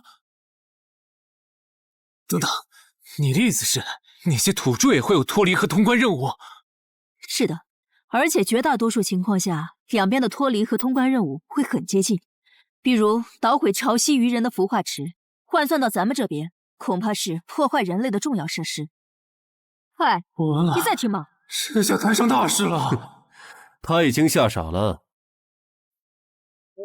你说东山市下个月会有一个7级地下城翻转？对，地下城的土著是鱼人和豺狼人，类型是探索，通关任务是捣毁鱼人的孵化池。所以他们想要征调咱们的徐茂。是的，报酬是官方掌握的同等级地下城的随队通关名额。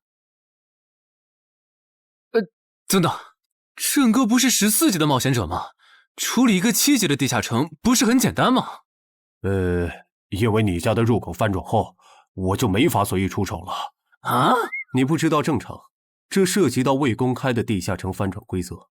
当入口翻转后，我们的世界就会变成鱼人眼中的地下城。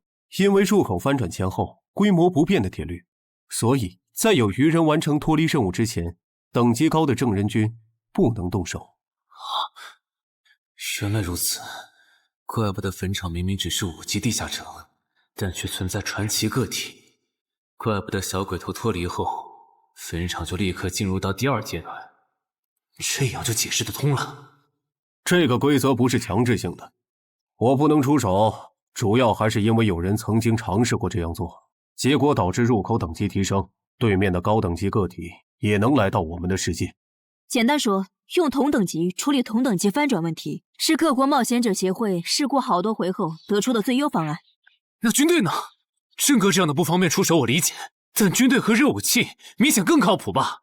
用军队和热武器对付入口翻转，攻略地下城确实最效率，但过去10年来，所有这么做的国家，最后都后悔了。啊？后悔了？为什么？因为那意味着 bug 要出现了。军队和热武器要是掺和进来，地下城的实际挑战难度就会远超它本来的等级。如果军方很快镇压了翻转的地下城，那后面入口的挑战难度会接着涨，一直涨到跟这片区域守方的战斗力正好对上为止。再说了，从11级地下城开始，枪就不咋管用了。再往上，16到20级的地下城，里面有些怪物甚至得用核弹才能干掉。总结一下，军队插手，问题只是被推迟了，并没有真的解决。等到问题彻底爆发的那一刻，我们得直面那些能跟最厉害热武器硬刚的怪物。现在你明白了吧？不是我们不能用军队来解决地下城翻转问题，而是那代价对于人口众多的我国来说，有些过于沉重了。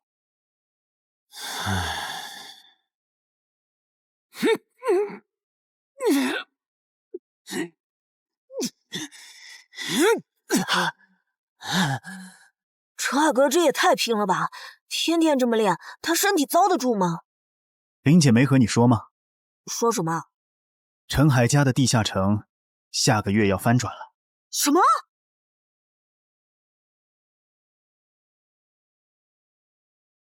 你那边怎么样了？老样子，湖里的鱼人不肯上岸。我猜这个地下城的 BOSS 已经察觉到我们被困了。正常发展的话，那些鱼人应该会在最后几天发起总攻吧？其他人呢？他们怎么看？都蛮乐观的。乔敏的失踪并没有引起他们的警觉。唉，那这下不好办了。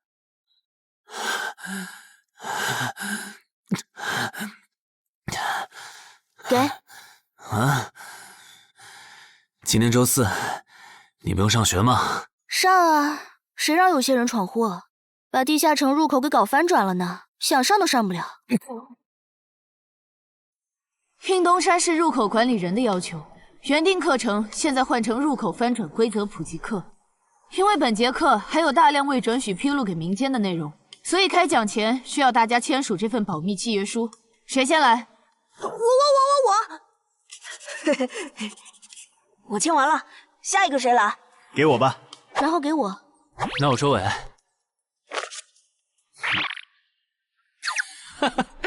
原来你叫苏玉啊！哎，你爸是不是三国迷，喜欢荀彧啊？闭嘴，快点签！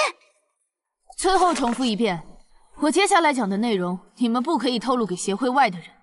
一旦违例，协会的档案师和守密人就会针对违反保密协议的人进行内部处罚。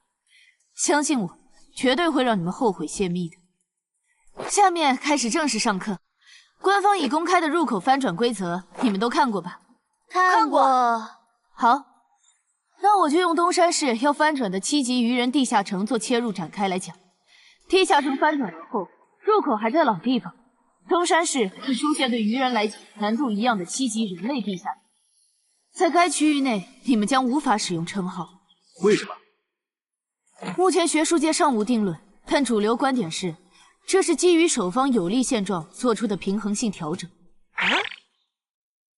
其实很好理解，攻方愚人们初入城市，不了解地形，处于压倒性的劣势。要是这时候守方战斗力还不限制，攻方可就太吃亏了。有一个问题，还是用这个愚人地下城做例子。如果愚人来到我们的世界，那他们的实力会变强吗？在他们完成脱离或通关任务前，实力并不会有明显的提升。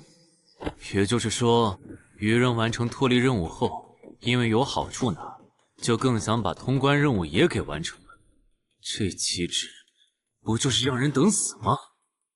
我有一个问题，这次的入口翻转事件就不能用枪来解决吗？用枪的话，地下城难度会高得多。要是不想以后碰上更多入口翻转的事儿，就别想用枪解决问题。那找2个9到10级的大佬堵门怎么样？来一个杀一个，这总行了吧？地下城入口翻转后，以入口为中心那一片，攻的一方占大便宜，守的一方在这地儿，称号没法用，职业带来的基础属性也没了。多找几个人呢？如果来5个9级堵门，应该就稳了吧？5打1的话，咱们经验更多，绝对是咱们这边优势更大。是，之前确实有人这么做过，而且效果也不错。但对攻方不利的地下城，也会因此变更为生存型。按照镜像法则，要是咱们守着的地下城变成生存型，这世上某个地方就会出现同样等级区间的生存型地下城入口，来和它平衡。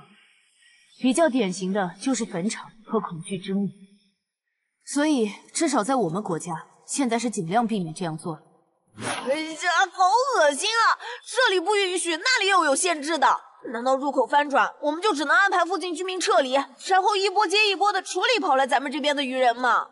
倒也不是，其实我们已经快找到可以快速解决地下城翻转事件的办法。哦，是什么？只要入侵我方世界的同批次地城土著里，有人被我们捕获，且在该地下城入口时间归零前，我们一直保住他的命，那就不会再有下一批次的入侵者。这次喊大家过来，是想和大家一起讨论我们最后几天的安全问题。能有啥安全问题？不就是个靠机制恶心人的7级地下城吗？要不是我的职业不适合水下作战，他早被我攻陷了。不懂就闭嘴，好好听。这个地下城没你想的那么简单。啊，搞得你好像很懂的样子。你懂你说呗，我洗耳恭听。你没看这个地下城的名字和任务内容吗？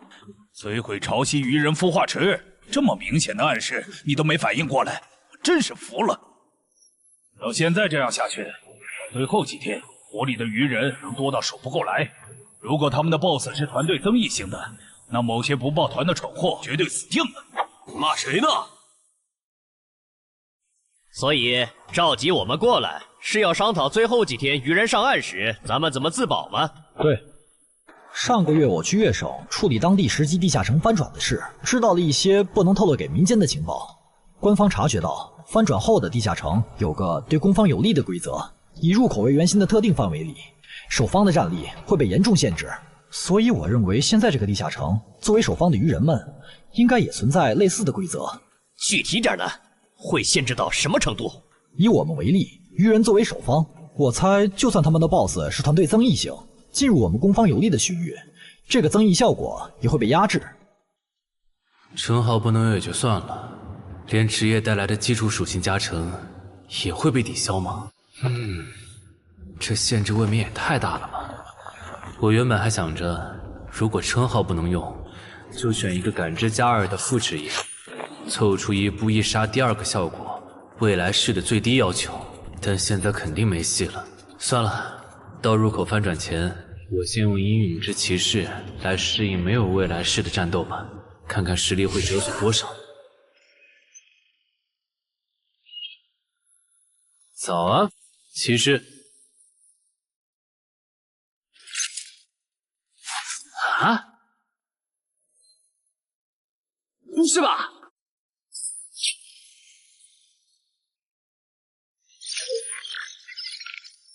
没了未来式和称号加成的我，实力原来会下降这么多吗？这么看的话，我还是得找个能加感知的副职业，至少要把未来式点出来。你找姚文忠？对，我想找一个能加2点感知的副职业，想问他有没有推荐。还有，协会内部是可以用贡献点兑换副职业的转职道具的吧？能是能，但这种和智、感、魅有关的副职业转职道具，所需要的贡献点有点多。你除掉高成勇得到的贡献点肯定不够。我知道，我来之前已经查过了。我有2个称号未被收录进官方的称号图鉴，我可以提交他们的获得线索来换取贡献点。行，那我叫姚文忠帮你整理一下。你现在就要定副职业，不再等等吗？距离你被强制征召进地下城还有半年呢，没准过几个月，新隐藏职业的最佳升级路线就能搞清楚了。不等了，我家地下城翻转后，我主职业的核心技能就会没了称号加成，得再加2点感知才能开启。这2点属性对接下来的我是刚需。行吧。这是协会掌握的能加2点及以上感知的副职业，你看一下吧。寻物师，你确定就要这个？不改了？啊，就他了，寻物师。行吧，那我现在就去联系福州的冒险者协会，让他们派评估师来东山看一下你手里的称号值多少贡献。如果价值大于寻物师的职业证书，我就向总部打申请。那麻烦姚哥了。您就是陈海先生吧？你可以叫我蔡吉，我的副职业是评估师。接下来由我为您评估至死地而后生和与传奇过招这2个称号的价值。好的。算完了，这2个称号虽然效果惊人，但他们的获取难度和激活所需要的前置条件太苛刻了，所以价值相比于同等级称号会有很大的折损。具体会折损到什么程度？这你放心，足够您兑换寻物师的转职证书了。和上次一样，别用称号和职业技能，对这个设备来一拳。好。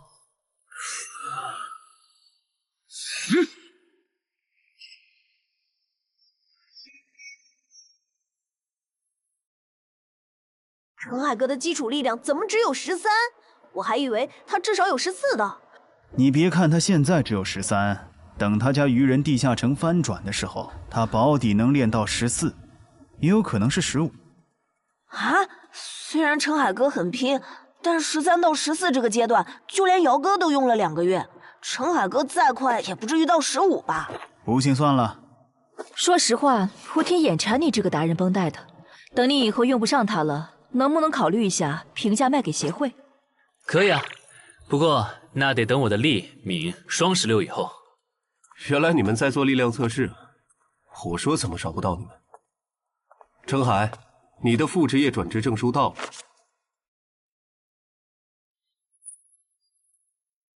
这还用问？当然是选是啊。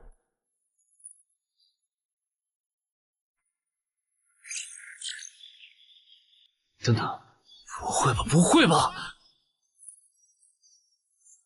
蒙对了，死亡行者的最佳搭配竟然是寻物师。我原以为死亡行者的效果1和效果2已经够超模了，没想到他的效果3更加离谱。考虑到大多数人靠锻炼得到的粒米的极限数值是16至17，如果到达极限以后再去挑战这8项试炼的话，发了，这下发了！明天不，我现在就去健身房撸铁，以后只要练不死就往死里练。至于英勇骑士那边就暂时不去了，反正我现在也完不成那个转职任务。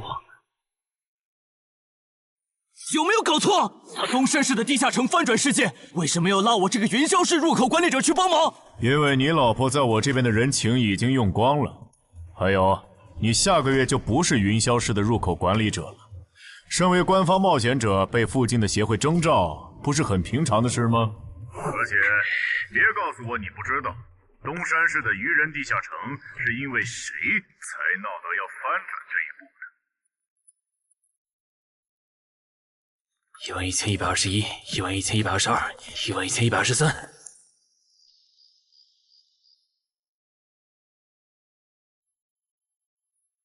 大家再坚持坚持，最后一天了，扛过去，咱们就能回家了。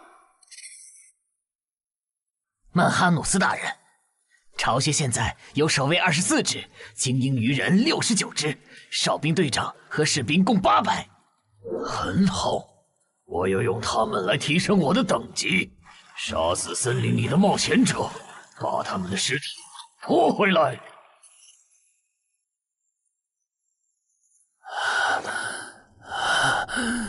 冒险者面板。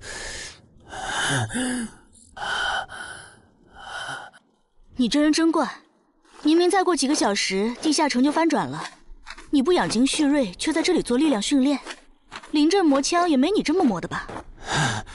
其实这2个月我一直都是这么练的。啊？倒是你，大晚上的不睡觉找我干什么？如果我说我的称号在催促我尽快离开这个城市，你信吗？什么？我有一个想法，如果那些鱼人真的会在最后几个小时上岸，我们要不要试着做掉他们的 BOSS？ 只要 BOSS 死了，剩下的鱼人就算数量再多，也不过是一群小喽啰。不是，你有毛病吧？明明已经说好了，大家守在出口，等任务时限到了就一起回去，你加什么戏啊？而且任务没完成，你杀 BOSS 也没奖励啊！不是我非要杀 BOSS， 是我问过王二了，我们没完成脱离任务，想搭地下城翻转的顺风车回家，是会占用翻转后地下城的挑战名额的。确实如此。那么基于镜像原则，翻转后地下城的挑战人数上也会是15。如果最后几个小时鱼人 BOSS 带着手下和咱们争夺这15个翻转名额的话，只要有4个鱼人比我们先冲出去，那我们之中就有人要永远留在这儿。等等，话不能这么说吧？万一那些鱼人最后没来呢？万一咱们守住了也成功撤离了呢？不，他们一定会来。我的副职业是塔罗牌占卜师，我刚刚给自己算了下，接下来的几个小时，我的运势是凶多吉少。真的？你啥时候知道的？2个小时前。我记得你这称号只能找出有危险或敌意的人吧，不然高成勇那次你察觉到危险早就退了，这次你咋发现待在东山是有危险的？就因为那次我发现称号有预警盲区，所以才加入协会，想用称号线索换贡献点，在内网找点能补称号短板的奇物，要不然这次又要被你连累。等一下，什么叫又被我连累啊？果然，你和林姐一样，根本就没意识到你家地下城翻转后到底有多危险。啊！你再想一想，处于战场外的我，竟然触发了危险预警，这到底意味着什么？说明风险区的防线拦不住鱼人，他们的活动范围会扩张到整个东山市。对，然后我就倒霉了，因为协会肯定会强制拉我和常金川去阻拦那些鱼人，这就是为啥我的称号一直催我赶紧离开东山市。这些推测，你和姚哥、林姐他们说过吗？说过，但他们认为那15个冒险者回不来，最后能从你家走出来的鱼人也不会超过15只。鱼人单体作战能力不强，就算突破防线，有10级的陈华宫和乌龙也能快速抓捕他们。你信他们还是信我？信他们的话，我就拉着我爸妈去隔壁云霄市躲几天了。我是想信你，但光凭咱们俩又能做什么？毕竟在你预见的未来，连10级的冒险者都失手了。不，我们能做很多。有我预警，再加上你的隐身衣，咱们先去收拾那些弱小又落单的愚人，把愚人对咱们世界的破坏降到最低。结果咱们3抽到的不是塔，就是死神，都不是什么好兆头啊！别告诉我你们真信了。如果张志兴的复制液真那么好用，他又怎么会沦落到和咱们一样的处境？这个他刚才不是解释了吗？他出发前占卜到的运势是愚者，但他错误的解读了它，不然其实可以避开这个地下城的。而且你看，咱们之中最强的王二和郎奇夫妇，他们的占卜结果都对应着象征顺利和成功的女皇、世界。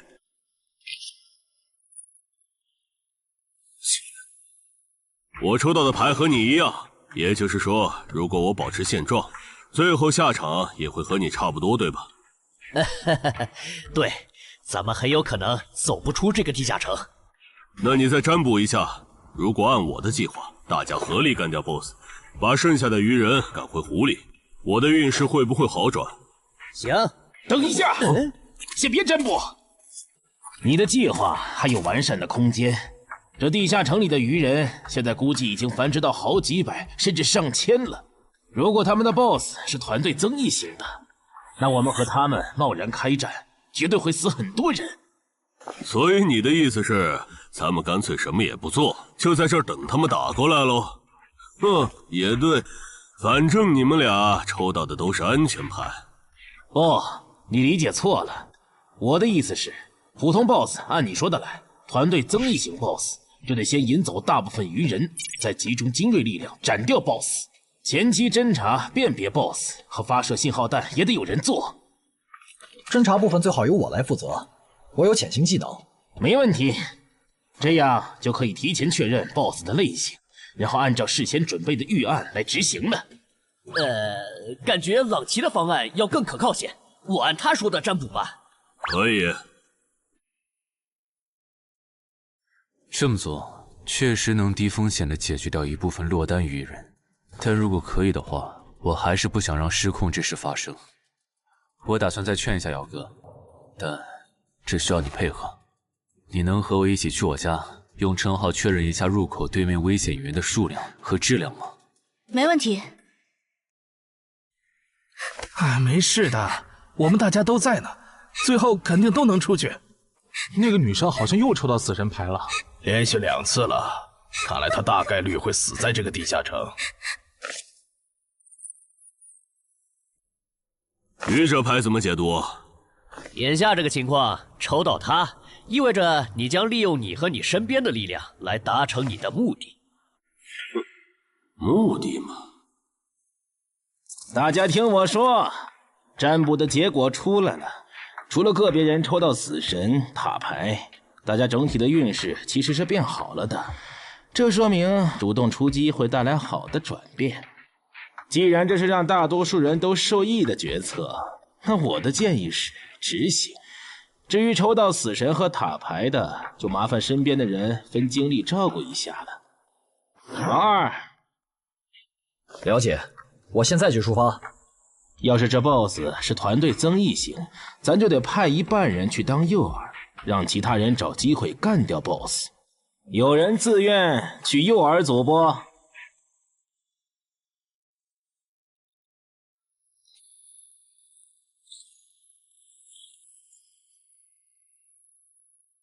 坐镇后方，身边还有同种族精英保护，是团队增益型 BOSS 没错了，得赶快把这个情报同步给朗奇他们。开始了吗？愚人的总攻，红色的是团队增益型 BOSS。惨喽，要当诱饵了。王二发出的信号弹，你们也看到了，来的是团队增益型的 BOSS。按计划，诱饵组先去原定位置落位，等你们吸引够了足够多的愚人，我们这边就开始行动。好，要是得手了，我们会放信号弹，之前就麻烦你们撑住了。好，最后预祝各位克敌制胜，平安归来。就是这里吧？对，那我放信号弹了啊。那个，能不能和你们商量个事儿？我的主职业是魔射手，正面作战能力比较差，我可不可以去附近的树上蹲着？什么情况？你远程职业为什么要来诱饵组？我也不想啊，我和另一个家伙职业重了。朗奇说他那儿只要一个好的，所以抽到坏牌的我就过来了。行吧，那你过去吧。谢谢啊。这玩意儿怎么用的来着？笨死了，给我。其实张志兴说谎了，他不是真正的塔罗牌占卜师，而是能模仿其他副职业的模仿师。当他不模仿占卜师，去模仿别的副职业时，当下所做的占卜就没有效果了。张志兴靠老千能力，让占卜的人抽到塔、死神这类危险牌，哄着冒险者听东莞仔和朗杰的话去办事。之所以出老千，是因为张志兴自己抽到了死神牌。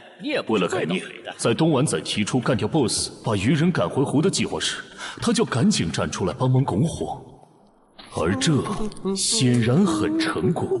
现在有11个冒险者帮他牵制鱼人，张志兴可以从容地回到入口，等待地下城翻转。说起来，东莞仔有那实力，鱼人杀过来他也能保住自己，为啥要提那么激进的计划？朗奇和王二也在暗地配合他们，这对他俩又没好处。哎，算了，不管他们干啥，都跟我没关系。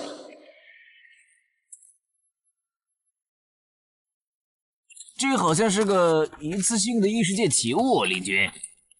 这个就是刚才发送红色的发光物的武器，其作用八成是提醒他的同伴们我们上岸了。领军大人，你看天上，